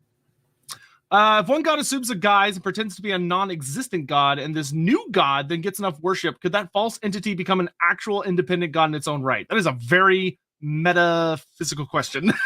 Okay, so there's a really deep question here as to the nature of gods and what they are in the Warhammer world. And if you simply stick with belief gives you God, then you're going to fall into those sorts of traps. That, however, is not the case in the Warhammer world. That's just one aspect of how gods and spirits from the Aether, from the Immaterium, from whatever you want to call the Empyrean or whatever lies beyond, can be created. The answer to that is it's super complicated. It's not simple. We'd need a stream.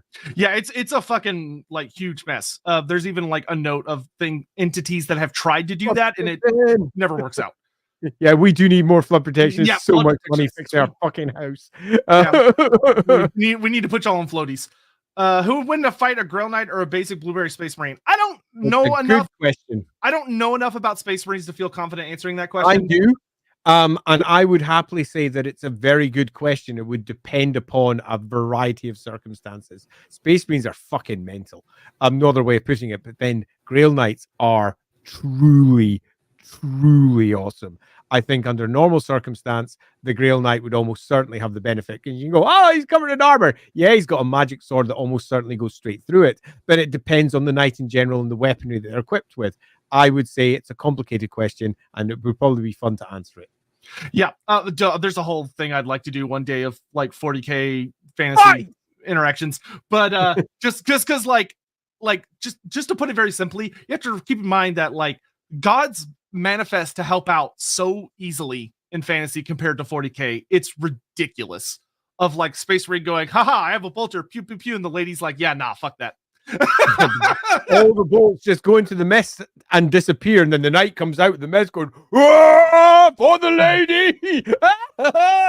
Yeah, it'd be pretty awesome. Yeah, plus, I mean, who doesn't want a piece of artwork of like a 6'5" Grail Knight impaling like a 9-foot whatever bullshit Space Marine through the head, like he's killing some horrible mutant monster? Because that's what they are. Like the 6th edition picture of the Norse champion being taken on by the Duke of, is it the Duke of Bastion? Remember, everyone, Space Marines are not humans. They're horrible mutant abominations created by an eldritch, cruel god who is awful. Commander Bond says Naiads should be a type of hero unit. Bonus if they can switch between an elfish form and actual war form. Agreed. Both forms having ups and downs. Indeed, I added Naiads to fantasy roleplay to try and push that sort of agenda, given just how much focus have been given on just the treeman versions of the spirits. There are lots of different types of spirits in the Warhammer world, and many of them would be coming to war come the end times or any equivalent, which is very much what Total War is representing. Yeah, I would personally disagree vehemently just because I consider Naiads on the same tier as like Sirens and Dryads and other such spirits, which means they should be a unit tier. If you want to create a champion... Oh, did you say hero unit? Yeah, no, hero. Agreed. No, I hear the word unit and I immediately think of a bunch of things. I agree. It should be a group. Yeah, if the lady is the goddess of nobility and Myrmidia is the noble goddess, how do they view each other / interact? We don't. Oh God, there's actually really interesting little tidbits sown throughout like the Knights of the Grail book about the recent encroachment of Myrmidia's cult into Brettonia and it interacting with the Lady of the Lakes cult. There's a really interesting relationship there that is not very well explored. I agree. And the largest part of this is any weakening of the lady's worship is a weakening of Ladrielle's plan. And Ladrielle's plan is clearly a good one. But that doesn't mean that there isn't going to be influence from outside entities, all of which could be seen to be helping the dark gods by doing so, which is super fun. because that's not the intent. And that it just makes for an interesting setting. So yeah. Jake, you joke, but that piece of fan art out there that's like super well made of the Emperor fighting Sigmar looks fucking incredible, and it shows how Sigmar is truly the hero and the Emperor is a monster. Anyway, because he literally just looks like a goofy Chaos champion about to get smacked with Golmares. If the lady was manipulating the Brettonians into being a buffer state for Athaloran, can we assume there are many threats on that particular border, or is it to place a barrier between the elves and the fishmen? Obviously, it's about the fishmen. Clearly. As we've noted, it's much more complicated than that alone. Yeah. They are not a buffer state for Athaloran, while simultaneously they do provide that benefit. Yep. Slightly off topic, but is a commonality for the Dukes to be Grail Knights or a requirement? Actually, many of the Dukes are not Grail Knights, because to become a Grail Knight, you have to become a questing knight, which means you have to give up all of your everything, your land, your titles, everything, and go off on a quest that you may never come back from, or may come back from in 30 you have years. to emulate Ladrielle. You have to emulate her, and she wanders. That's the whole point of her. Yeah. And you go from place to place to place, and you discard everything that your previous life once was. You become something new. Again, total Ladrielle worship. It's 100% Ladrielle shit. Yeah, and that is not taken simply. Like, everyone wants to do that, but people are practical. They realize that I have to stay home. Like, I don't have an heir, or my heir is too young, or like I have a land to rule. If I leave, my people are going to be vulnerable. Like Duke Albrecht of Brettonia or Bordelot is an excellent example of a guy who really desperately wants to go on the quest, but he can't. He knows he can't because Bordelot would be too vulnerable. And he's kind of resentful about the fact that he can't just up and go on it like others can, because the way that he grew up, there was not an appropriate time for him to do that. And now he's kind of debatably too old to go do it. So like that's a whole thing. Now, to become king, you have to be a Grail Knight. Duke, no. King, yes. That might be one of the few things Karl Franz has not done. No. I mean, Karl Franz has done pretty much fucking everything in his time. He's interacted with Lewin a lot. A lot. They've met quite a few times, but no, he's never met the lady. As hilarious as that would be, because Karl Franz is, of course, the greatest statesman in the world. Yeah, of course he is. He would completely persuade her around. Yeah. Oh man. Honestly, the fact that Karl Franz got to chat with Ariel and Orion and actually swung them on something is genuinely his biggest gold star he ever got in his life. That's like the one time that was like probably his biggest claim to fame as a legitimately good statesman, was he actually got to talk to the Wood Elves. Let's see. From what I've heard, the Brettonia seem to be developing a feudalistic knightly society built around honor and chivalry prior to the lady entering the picture. Is the lady simply playing off what the Brettonia were already developing to get into to get their worship? If not, why is her worship so exclusive when honor and chivalry exist elsewhere? I would say she looked at what clay she had to work with, and she made it into the best version she could. 100%. She looked at the province as it existed and went, how can we make this work? The end times are real. We have to ensure that they can stave it off. It seems pretty simple. Did the lady ever come to favor Brettonians more than the elves over time? I would say yes. Because anytime there's a conflict between the two, she sides with Brettonia, like 9 times out of 10. I'd say it's probably more complicated than that alone. Favor, after all, it's like trying. You know what? I would say she does what's best for the land of Brettonia, not the Brettonians themselves. She's a character of quite clear self-sacrifice, and that self-sacrifice is laced through in, for example, what she asks of the questing knights, those who are going to effectively become her representatives. So I think that self-sacrifice would be laid through on almost everything. She hasn't turned her back on the elves. She is definitely doing something else. So I think the answer is probably it's complicated. Oh. Yeah, I mean, to be like, because keep in mind, Orion, it's not unusual for him to lead the wild through Brettonia, and she usually doesn't do anything about it, because that's just a natural thing that's going to happen. It's a part of Athaloran, and she knows that. Like, if she was purely Brettonia, she'd be like, we have to fight them. But no, she kind of lets Orion vent his natural fury. Which is speaking directly to this question. Sorry if you answered this already, but does the lady protect the Brettonians with Wood Elves like Orion raid their lands? No. Sometimes she does, but not often. Because usually the Wood Elves are usually pretty good about not raiding unless it's like the Wild Hunt, which is a very particular thing, and even the Wild Hunt doesn't always go into Brettonia. It's actually pretty unusual for it to go in Brettonia more than once every couple decades. But I'm going to contradict that a bit, but only a bit.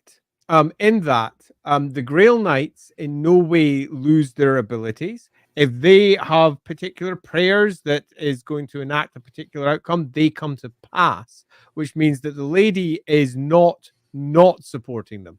And I know that's a double negative. Okay, but so she's not a martial affair. Yeah, quite. It's not like she's turning up and saying, "Oi, stop." The children are squabbling, and she lets them squabble. But those who represent her and do the things that she thinks are correct, she continues to support them in what they do because they are her representatives. So it's not that she doesn't specifically help, but she doesn't go out of her way to do so either. And it's worth noting, there are ways to avoid the Wild Hunt. It's not like you're guaranteed to die because the Wild Hunt has come out. It follows certain tracks and tends to avoid major settlements. The one time where Orion actually led the Wild Hunt to a full-on city and was being unjust, he was going beyond his purpose, the lady immediately stepped in and killed him, or led him to his death. What about Lune and Eltharion? Eltharion has a very interesting... Eltharion's relationship with Ladrielle gets conflated in Total War because they wanted to associate somebody with him, and there is maybe some suggestion that the Miss Alpha of Yivris have some kind of relationship with Ladrielle, which is probably true. There's probably a ritual that they have from her. So there is a relationship there, but Eltharion himself in the lore does not really have any relationship with Ladrielle at all. It's more... I would even go as far to say, even if they did, even if it was someone that was expressly selected by Ladrielle, perhaps even an avatar of Ladrielle, if such a thing exists, an avatar of Ladrielle pops up and arrives in the good old lands of Brettonia, they're going to get the same reaction that everyone else does because she's the freaking goddess of lies and lost things, not the goddess of allying with other people. She has got her own job to do, and it's her job, not somebody else's. Now, might that mean that they might come along and make petitions if they could figure it all out? Sure, they might try, but I doubt they get a good response. She's a wanderer. She's all about isolation and doing her separate individual goal, not about, hanging around having a chat with her pals. So, yeah, she turned her back on her own husband, Azurin, literally walked away from him. And Azurin, for all of his grief, allowed it to occur because of the importance one presumes of what was happening. And Eltharion is among the High Elves, Eltharion is the most speciesist. Eltharion is insanely speciesist, and you can't blame him because everyone else, as far as he's concerned, the humans... Not that I'm aware of, Gary, just to be clear there. Yeah, no, they've never met. Not that I can think of in any source I've read lately. Eltharion does not leave Ulthuan anymore, ever.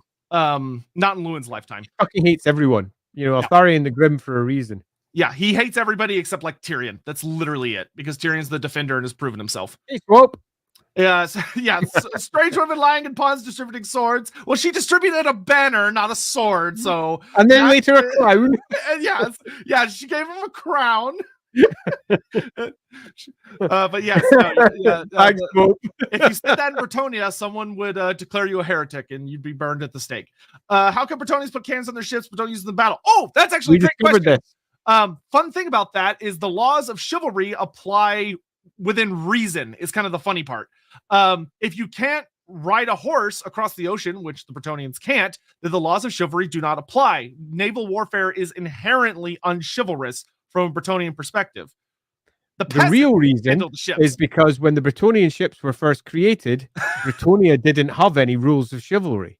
It didn't exist. So when Man of War was around, they created cannon-filled menaces.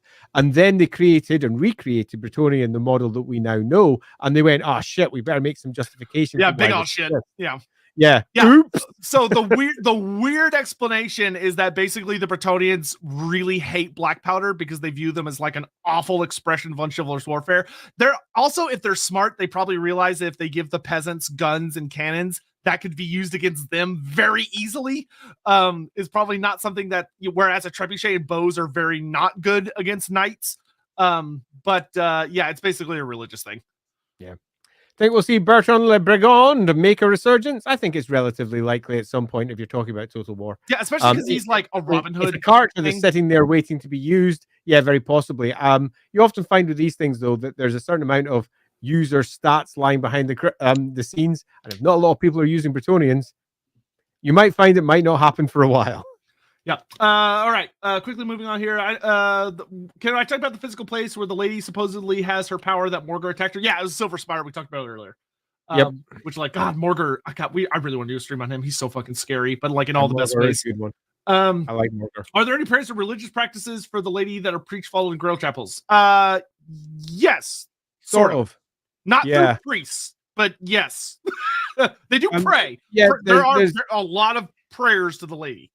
Yeah, and it's not very well detailed or very well handled, because they'll say, for example, there's a Grail chapel and some Grails Damsels act as nuns there. What do? They kind of don't really discuss what they do. They just kind of hang there doing stuff. There is a hilarious note that Grail Knights at Grail chapels will give like little oratories every like holiday, so like every equivalent of Sunday. But they're like really bad at it because they're not orators. So like apparently they're known for rambling for like 30 plus minutes about random bullshit, trying to say good things about the lady, which I love.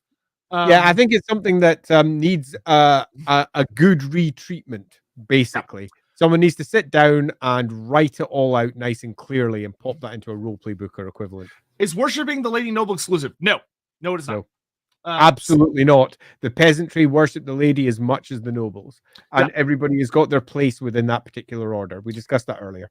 Yep. What other gods, if any, can Bretonians worship? Bretonians have a lot of stuff going on with Mor, Shalia, Manon, pretty much everybody but Sigmar.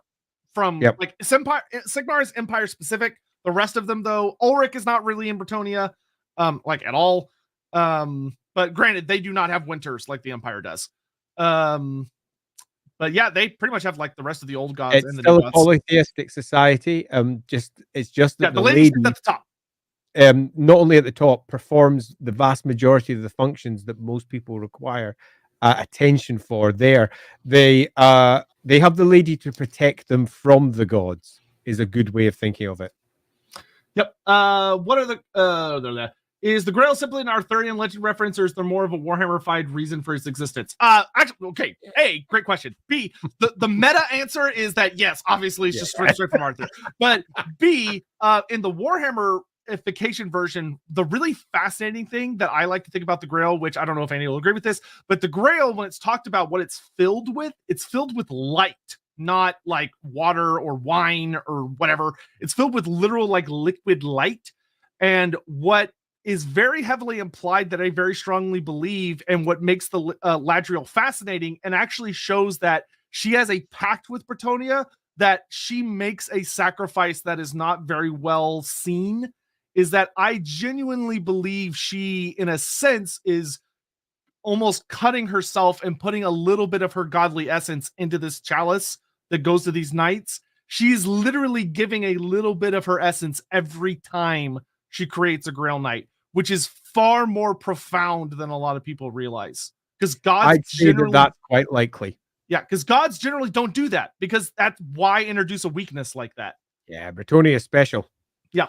Let's see. How is it? Malabad come down with a quick happy Festag all. I hope St. Nicholas comes to you on the space hulk of the sea and gives you his gift of eternal life. That would be nice. That's what Festag is, right? Yeah, quite right. Yeah, sure. Eternal life. That's the only thing I want for Christmas. It's really interesting. There's not really like much of a Santa Claus cool. in Warhammer. No, there's not. Because Christmas really isn't a thing. It just goes to like Halloween to New Year's. There's not really. I remember having a conversation with Fat Shark about this as they were trying to figure out what they would do at the various important festivals that we have in the real world. How do I handle Halloween? How do I handle Christmas? And they came to the conclusion that the vast majority of the shit they wanted to create didn't match anything. So they kind of just went, well, fuck it. We'll just do some Halloween shit then. And then put some loose stuff on top. Yeah. Now they do a thing where they just do New Year's and Christmas together. So they just do an event that stretches over both, which is fine. All right. So we already talked about Malabad. I kind of gave my theory for why he was able to see through it, because I think that he's kind of like a not fully aware wizard that But who knows innate why? wizardry is one way of looking at it. It could just be something that he uniquely has. Humanity is somewhat renowned for being a bit touched. Almost all the novels have got instances of characters who can see the future, or are surprisingly tough, or just lucky, or just whatever. And Malabod could have just had the lucky thing that allowed him to survive what should have been probably his death at the hands of the Grail.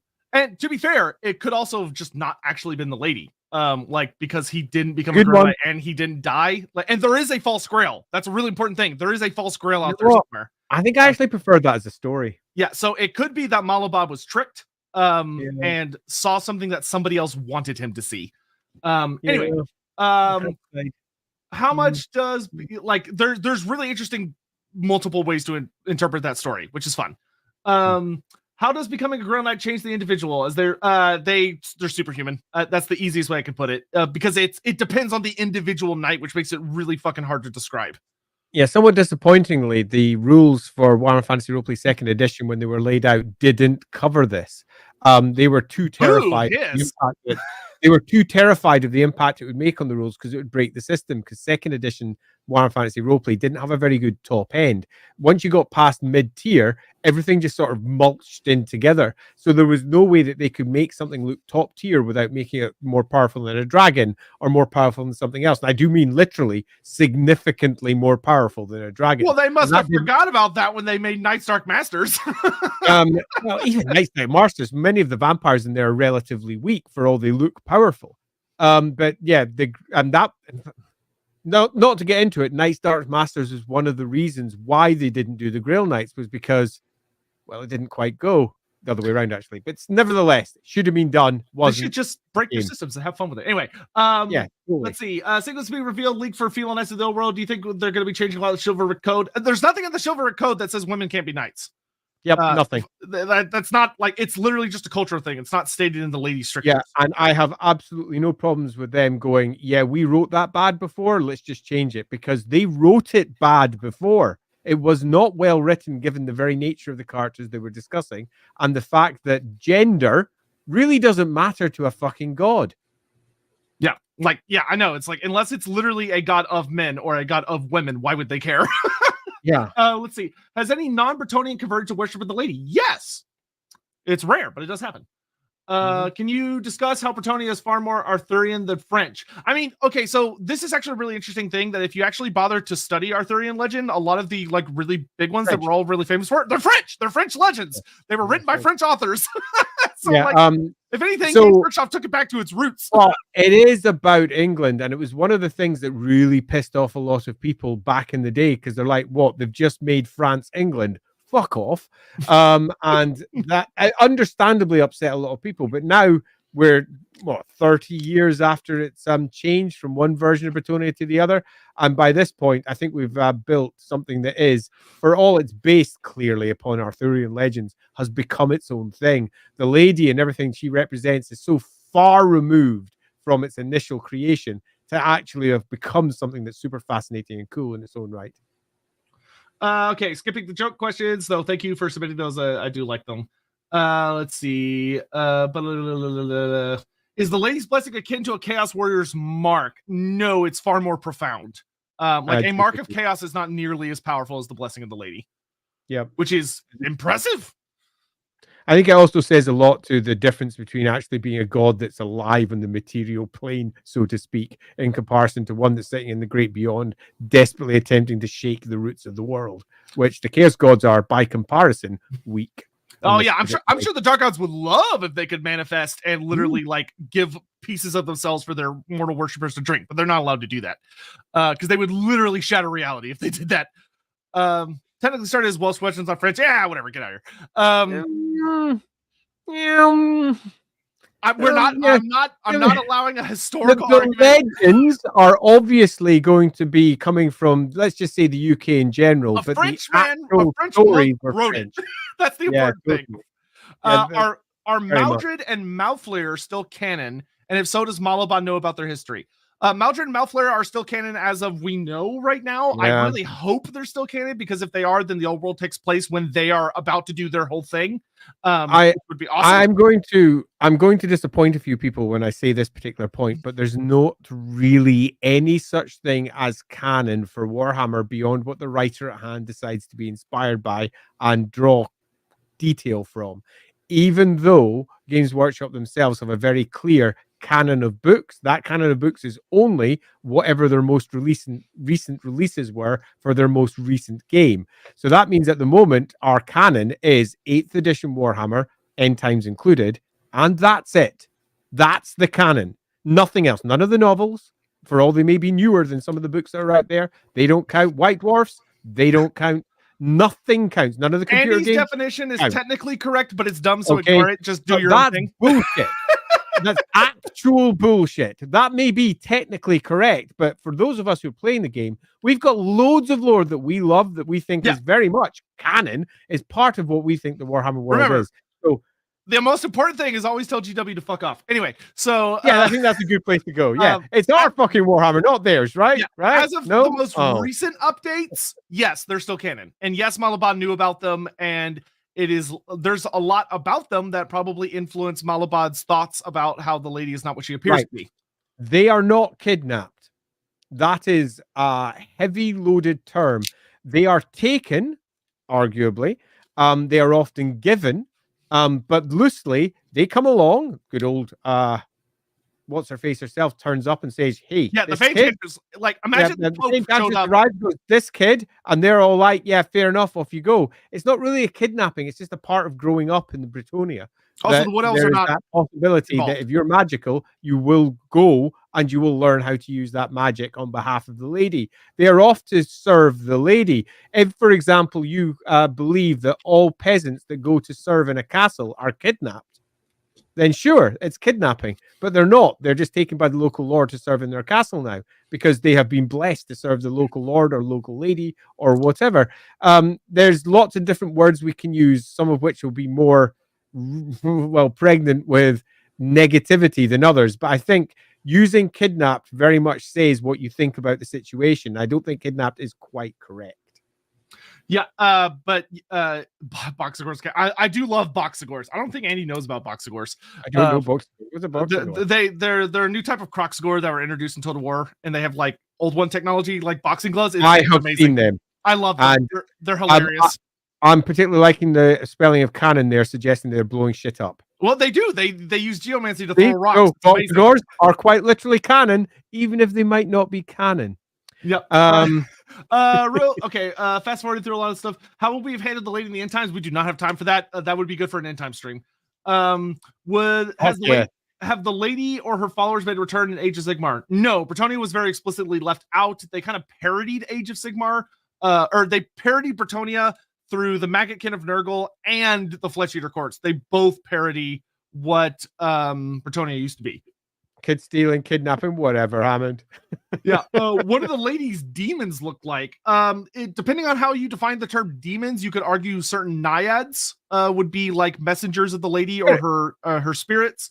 And that would be the best. Various spirits of the land. There you go. Yeah. Are there any notable examples of the lady ascending someone into a demon prince? The closest thing would be Gilles le Breton becoming the Green Knight. Yeah. I mean, look at the fucking Green Knight. The Green Knight is quite literally a demon prince of the lady. Is that she does take people through into her equivalent of the Aether, so her equivalent of the other side, but it's clearly pocket realms that exist outside of time and nature as is understood by the mortal realms. But she doesn't really take them into the warp, for want of a better description. She doesn't elevate them into demonhood. She's very material in terms of how she elevates folks. And yes, they may live for a very long time, but they are ultimately always mortal. Let's see. Maybe Green Knight. Do we know if the water in the grail is a unique taste? I literally just read the story about Lewin drinking out of it. I don't believe there's any description of taste. It's more like sensations.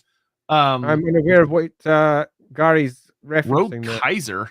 Why is it controversial to not bring back the Black Grail Knights when Deerfun has a damned No, they could absolutely bring back the Knights of the Black Grail. That wouldn't be super controversial at all. Like they're a thing. They're kind of a weird thing because they're more from a video game, not like any of the written lore. They're from the what was that game called? The Horned Rat or whatever. Yeah. So they're from a very specific video game. They're not from any written material. But like it wouldn't be that big of a deal to bring them back. It's whatever. Yeah, you tend to find that Warhammer lore has so many nooks and crannies. And whilst you may have this core of what is and what is not canon as far as Games Workshop's concerned, whenever you're writing for it, you can draw from anything and say, hey, there's this thing over here. Can I use that? And they almost always go, yeah, that's fucking cool. Let's see if we can incorporate that with what we view the Dark Warhammer Omen. world. Thank you. Dark Omen is so, yeah, yeah, totally. So defo, there's no reason for that not to be included. What is the one thing either of you would like to see in regards to the Lady with the Old World? I would like Ladrielle. Yeah, I would like them to sever the Lilith. Make Lilith completely separate. Thing. It's literally stupid. Yeah, do that. Sever Ladrielle stroke Lilith. Just make it Ladrielle, and you don't need to ever say it's Ladrielle. Just know that it's fucking Ladrielle. That'll do it. Yeah, fixing that would literally be my only request. Yeah, but yeah, Knights of the Black Grail would make awesome for like if hopefully we will get a playable like the Red Duke. I mean, he's already in the game, so hopefully he'll get a playable faction, and Knights of the Black Grail would be perfect for him. Let's see. That's not related. Can others? Oh, that's a question. Could other species get the Lady's blessing? Say, for instance, could there be an ogre Grail Knight? No. Because Ladrielle is a thinking, active god. The lady exists. The lady isn't just doing things by rote. She's not simply going, well, if you match this pattern, I'll make you a thing. She's saying, Brettonians, this is my covenant with you. If ogres wish to be involved in that in any way, they'd have to do something completely different and also be exceedingly pure. She's looking for anti-chaos time bombs, I suppose, that she can deploy where she needs to. The ogres are so far away and so removed from that to be almost ridiculous. Now, would that mean that, say, let's go a bit closer, someone in the Empire could do it? Arguably, yes, but that would break, in some respects, her covenant with Brettonia. Brettonia are the ones she has to deal with. And that doesn't mean that she wouldn't do it because they don't deserve it or they might be useful. She wouldn't do it because she wouldn't want to weaken the position that she's built with Brettonia. You could do something completely different. Let's say Ladrielle is Renald. I'm not saying that Ladrielle is Renald. I'm just making some bullshit up here. But let's say Ladrielle is Renald. There we go. Who needs a covenant? We've got a completely different way of getting to that same route. So the answer is, loosely speaking, yeah, no. Yeah, because you have to think if she would give the blessing to like literally just anyone, then why hasn't she blessed someone from Kislev or because she could show up in faraway places, but she's never blessed a non-Brettonian, and she also has never blessed a non-human. Otherwise, why would as the lady?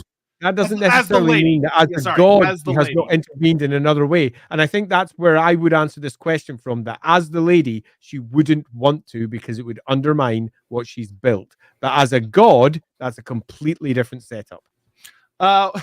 Explain Marcus Kruber then.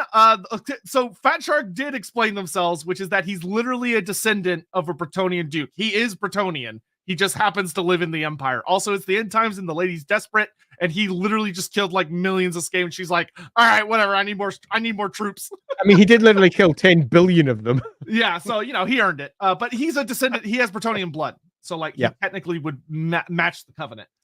Lady of the Lake sounds more like a title than a name. According to Brettonian religion, does she lack a name, or is her actual name too sacred to say under most circumstances? Is there? So the general gist is that she's never given them a name, and they do not speculate because it is not their place to do so. Yeah, totally.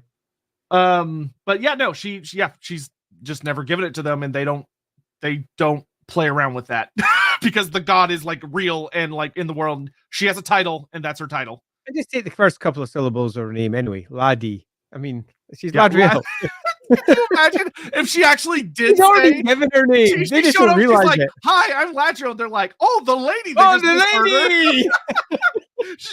They just misunderstood her this entire fucking time. That's super funny.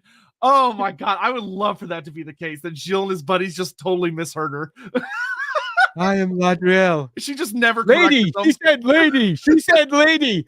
Okay, I'm the lady then. Yeah. All right, you weird little monkeys. All right, whatever. I guess I'm the lady now. Whatever works. Oh my god, that's so funny. I love that so much. Assuming the lady does she talk to any of the other gods, elven gods of the pantheon?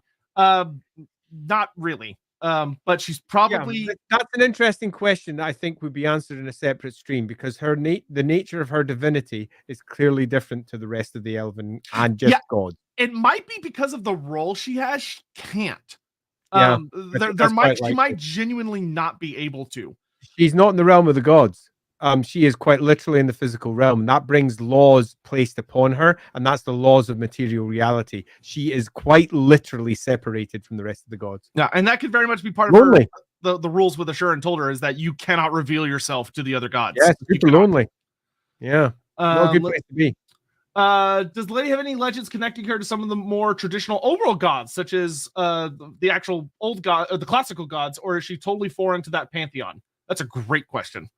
And the answer is that they never really tied the two together, because the lady, in its official books, only 2 books, is separated from all the other gods and given no connections at all. And then when you move over to the roleplay game, there's not really been a great deal written about that. And again, she's left, broadly speaking, separate. So she doesn't fit within the standard pantheons or indeed any of the relationships so far. Now, would she? Probably. The Brettonians would have their own myths attempting to make their goddess look like she's more important than others, and others would have the same thing where they put the lady as subordinate to their individual gods. So are there stories out there, definitely in the Warhammer world, but they've not hit actual comments. That is one heck of a big comment there. See, fun fact, the idea for my name came from the idea that a lady came to claim this boy from his family, and his mother took to the forest and ran into Durthu, begged him to save him from his fate. Durthu told the Fey Enchantress fuck. So, funny enough, Durthu has kind of done something sort of similar in his past, and he really regretted it. So, but that being said, who knows? You're canon, have fun with it. Maybe Durthu saw something particularly interesting in this one little human. Thank you for that one, Durthu's manservant. Let's see. Though he would probably be claiming that child in the name of the forest.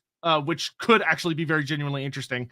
Because there are human children servants in Athel Loren, which is interesting because they are not the children taken by the Fey Enchantress. They seem to be other children, which opens really interesting questions. Yeah, we have got clear stories that make it very evident that what Ladrielle is doing is separate to the stuff that's going on in Athel Loren, so that the human servants that are over there are purely Azrai based. Yeah, and they're slaves. It's really fucked up. Yep. I mean, slavery for elves is not exactly uncommon. The high elves have done it at various points in their history. Dark elves do it all the time. Yeah. The Azrai almost certainly do it too. Slavery and elves come hand in hand with their arrogance. It's done to a lesser species, they're lesser species. They've always considered themselves superior. Yeah, so it's no great surprise to see less fucked, but yeah. I mean, I'm not saying it's good. I'm just saying it's not to be unexpected. Last couple questions. More general questions on God as a whole. In Warhammer, we know gods are influenced or can be influenced. Oh, God. So I would love to answer. There's a whole thing we'd like to, we'll have to do at some point about gods. It's a really messy subject. Like, gods are, I would say, one of, if not the messiest Warhammer subject. Not because the information is necessarily super conflicting. It's more that there's so much of it. And a lot of it is conflicting because it's from in-universe perspectives that give you correct answers, but not every god is the same kind of god, so to speak. It's super messy. We don't have time. Yep, agreed. Basically, the answer is, as I often say, it's complicated. We'll get to that in another stream. Let's see. What would happen to a chaos creature like a Praeton that drank from a lek blessed by the lady? If it was legitimately blessed, it would die. Her blessings literally burn out corruption. It's very indeed. Rather amusingly on that, the lady herself directly in one short story basically says that all the waters of Brettonia are basically her chalice. And so if you enter any water, you're entering her chalice. So there is a nice, lovely little argument you could have there that Brettonia itself is probably, of all the realms of the old world, one of the most anti-demonic, which I think makes for a really interesting setup for what is the most fairy tale, the most weird, the most fey enchanted and odd of all the realms. The very fact that it's dangerous for certain creatures to live in as well, I think, makes it more interesting. Because if you look at the Empire, all of their dark corners, all the place that's benighted, are super dangerous. Forests are bad. Where if you look at the other one, forests are fey, which is a bit different, and it gives it a different tone. And it's nice to have different stories to tell for each part of the Warhammer world. Yep. Let's see. You're not becoming a god. You're just dehydrated. These knights just don't drink enough water. They're just hydrated for the first time in their lives, and they feel superhuman. Let's see. The lady is very much a goddess of nobility, Brettonia, the knights, dukes, and so on. How much relevance does she have for the everyday Bret? A ton, massive. We've got that. Yeah. It's if you want to see exactly how much, go check the original description for the Lady of the Lake that's presented in 5th edition, because it's really the only place where they clearly separate it out in the lore and say this is the lady and who she is, and they say that she is a goddess from the top to the bottom of society. Does the lady have believers among the humans that are not Brettonian? Yeah. People that have maybe witnessed something crazy. Humans are complicated, of course. Yeah, humans are complicated creatures. Has there ever been an instance that someone's tried to steal like water from the grail? Well, it's literally like godly essence. It's good luck. Yeah, good fucking luck. You're literally trying to steal from a god.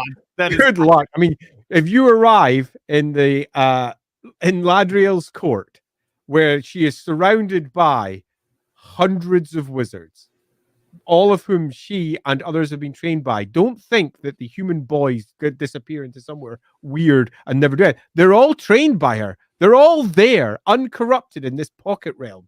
You've arrived in her court. The good old grail is there, the same place that Lewin Leoncar pops up to in one of his stories. And you've arrived, and there's spirits everywhere, and there's all sorts of craziness. And you're like, that's it. Hey, lady, I'm here to steal your stuff. Good luck, particularly given she is quite literally the goddess of lies and stealing shit. So, yeah, you're not in good territory. Go read The Court Beneath, and you'll realize that even Ronald would probably look at that and be like, probably not. Yeah. Maybe not. I'm not so sure this is where I want to be. The changeling will be going, this is a tough one to infiltrate. Yeah. She's kind of a bitch to deal with. Has the lady ever blessed random animals? Interestingly, not that I'm aware of. She blesses the steeds and mounts of the Brettonians themselves, but I've never read anything about her blessing like a horse disassociated from its rider or a hippogriff separate from its rider. She seems to deliberately only bless men. Yeah, those with minds, totally. And on Biofoot's question there, if it's covered, do you think the lady is fit into Age of Sigmar? I don't think it'll happen, largely because the end times version of the lady is pretty much minced. Yeah, the best way I could put it is there's no need. A, because she's returning in fantasy now, or the old world, and B, the concept of Brettonia kind of struggles in AOS because it relies on a couple of very specific tenets that the universe breaks very hard. So I don't think she would really suitably fit. There is a caricature version of her that is a Nurgle character who's actually kind of interesting and vaguely mysterious. But the lady herself will probably never appear, especially because now the old world's back. So why bother? Yeah, why bother? All right, last few because we gotta get out of here. When a knight becomes a Grail Knight, does anything special happen to his horse? That's a great question. And specifically, no, but maybe. Because Grail Knights are pretty fucking special. And the blessing of the lady, as we've already noted, is not necessarily noted for being used on animals. But that doesn't necessarily mean that something special wouldn't occur, because Grail Knights are proper mental. Yeah, you have to keep in mind that also, like, the blessing of the lady can often kind of be more like an aura, as opposed to just being within the body to the point where it like is making projectiles disappear around the person, or it protects you from magic because they literally have like magic resistance and shit. So it could be affecting the steeds in some way. Basically, Grail Knights become superheroes with superpowers. Yep. And if that superpower happens to be my superpower is to help my horse, then so be it. But it's quite unlike priests, where they get powers that can bless other things, that can bring down fireballs, that can make weapons more powerful. Their prayers are very much, they are capable of bringing things to pass. Not the case with Grail Knights. They are pretty much the ones that receive these blessings instead. Great Fate, are there any particular elements of the lady you hope will be expanded upon and explored in the old world? I think we kind of already covered that. We have covered that. The more the merrier. Hopefully they do a good job with it. Did the Lady and Queen Ariel fight and who won? In 8th edition, they have an argument. I say argument in parentheses because when gods argue, it literally causes like nightmare thunderstorms and shit. It was bad. But it was not a fight. It was more of a conversation between gods that was angry, which from a human perspective is scary as fuck. From an elf perspective is scary as fuck. But they did not actually like trade blows or anything. Yeah, I know. Who's your favorite Grail Knight? I have a soft spot for Callot of Garamont myself. I mean, my personal favorite is Lewin Laneker because I'm lame. Yeah, I was going to say the same thing for the same reason. Yeah, plus, I feel great about that because I got to introduce Andy to a story he hadn't read about Lewin. And I hadn't read that one. It's brilliant. And it was a good story as well, which is just even better. I've used Lewin quite a lot in my games, so I've got a bit of a soft spot for him because of that. Also, if you're a big Lord of the Rings fan, you should check out more about Lewin because he's basically Aragorn, in that he's literally like, I think he's like, isn't he in his 80s or 90s? He's an old man. Yeah, he's a super old dude. He doesn't look like it. Yep. He doesn't act like it, but he's like Carl Franz look like a baby. Yeah, he's awesome. And he's also like genuinely a super fucking good person, which is kind of awesome. Like he's very, very he's the Grail. He is quite literally uncorruptible, which is brilliant. As incorruptible as you can be anyway. Yeah, there's a really funny quote from Thorgrim Grudgebearer about when the two of them took down this really nasty bandit king, and Lewin Laneker was like, the people that were serving the bandit, like they were starving, they're poor, they had no choice, we should spare them, we should show them mercy. And Thorgrim just looks up and goes, that sounds like Elgi nonsense. He's like, I have the bigger army here. They could. Lewin's like, they had no choice, and Thorgrim goes, they could have chose to starve. Thorgrim just kills them all because fucking dwarfs. Thorgrim, he's so dwarfs. What are you gonna do? Let's see. If Grail Knights are infused with godly essence, does Morgr look at them like tasty little snacks? You joke, but the answer is actually yes. Yep. Morgr would genuinely very much want to devour Grail Knights. Yep. Definitely. Let's see. Do male Brettonians that have abilities with magic just move to the Empire? If their parents decide to secret them away, yes, that has happened a lot. That's happened several times in the lore. That's popped up in the lore multiple times, and it's an odd one because there's no real way to explain how that could have occurred. It's an interesting setup that needs more exploration. Yeah, it's like they try and wave it as like the child like expresses magic and somehow they're able to get out, but it's like the Fey Enchantress can literally fucking see the future and she's really good. Why would you want your child to go and serve the lady? Or go off and become some sort of crazy witch in another land? It needs more. It needs more stuff. To be fair, we know in our world there are some people that get right fucking crazy when it comes to their kids. Oh no, totally. But that in and of itself needs detail. It's just something that needs some more writing on. And then last, but certainly not least, from Potato Salad, what do you call a champion of the lady on a Chaos Dwarf train? A Rail Knight. Thank you. There's a way, I feel like there's a way nastier version of a joke you could tell and get the same answer. But anywho, there is. Certainly a ruder one as well. Right, so thank you very much for turning up for our big long discussion concerning Ladrielle, everyone's favorite goddess of mist and shadows, or alternatively the Lady of the Lake, the Brettonian variety of that particular goddess, and one that is most definitely not an elven trick, as we have happily discussed during the course of this stream. I would like to add a couple of quick thank yous. Number one, I'd like to say thanks to everyone who dropped some chats in today for the super chat. Thank you so much. It's always appreciated. I'd also like to just say thank you to everybody that's been watching us over the course of the last few months since I've joined in the Lorebeards with good old Loremaster of Sotek here. For me, it has been an absolutely marvelous half year. And in particular, beyond just the fact that you're all turning up every week and being absolutely amazing, he has been amazing. And given that we're at the end of the year, I feel that I need to call that out in particular. And also, why haven't you fucking subscribed yet? Yeah, I'd like. I'm looking at you. I'd like to get to 100K next year. That'd be kind of. Gary Rose last thing. Not only have we seen it, I was heavily involved with supporting it. I was at the premiere because of good Loremaster of Sotek. It was ace. We've got photographs from there. It was awesome. So, okay, really quick, funny story about that. They literally messaged me, like, it must have been 2 or 3 weeks before the premiere, and we're like, hey, can you make it out to Scotland? And I'm like, bitch, it's like 2 weeks away. Are you serious? No, I can't fly to Scotland on a 2-week notice. But it worked out for the best because Andy got my tickets. Yeah, it was great. I had a lot of fun. Good times. But yes, I'm actually I'm planning to do. I have it on my schedule here because I just finished recording a lore video, so it's coming up. But I want to do a video on the lore that they present in Chaos Rising because it actually is a very interesting story that's worth exploring. I think. And yes, response is the best. All right, so thank you all again so much for watching. This was a pleasure. We probably will have one more episode before the end of the year. We might have one more. We're in discussion right now as to whether we'll have one more. So if not, have a wonderful Christmas and a happy New Year. If we do, I don't know when it's gonna be. We'll let y'all know. It might be after Christmas. It'll be a special little Christmassy episode if we get one before Christmas. Who knows what it'll cover? Beyond that, we'll definitely have something after though. Yeah, but that is it for us today. Thank you all so much for watching. Please take care. And we love you all very much. Bye-bye. Bye-bye.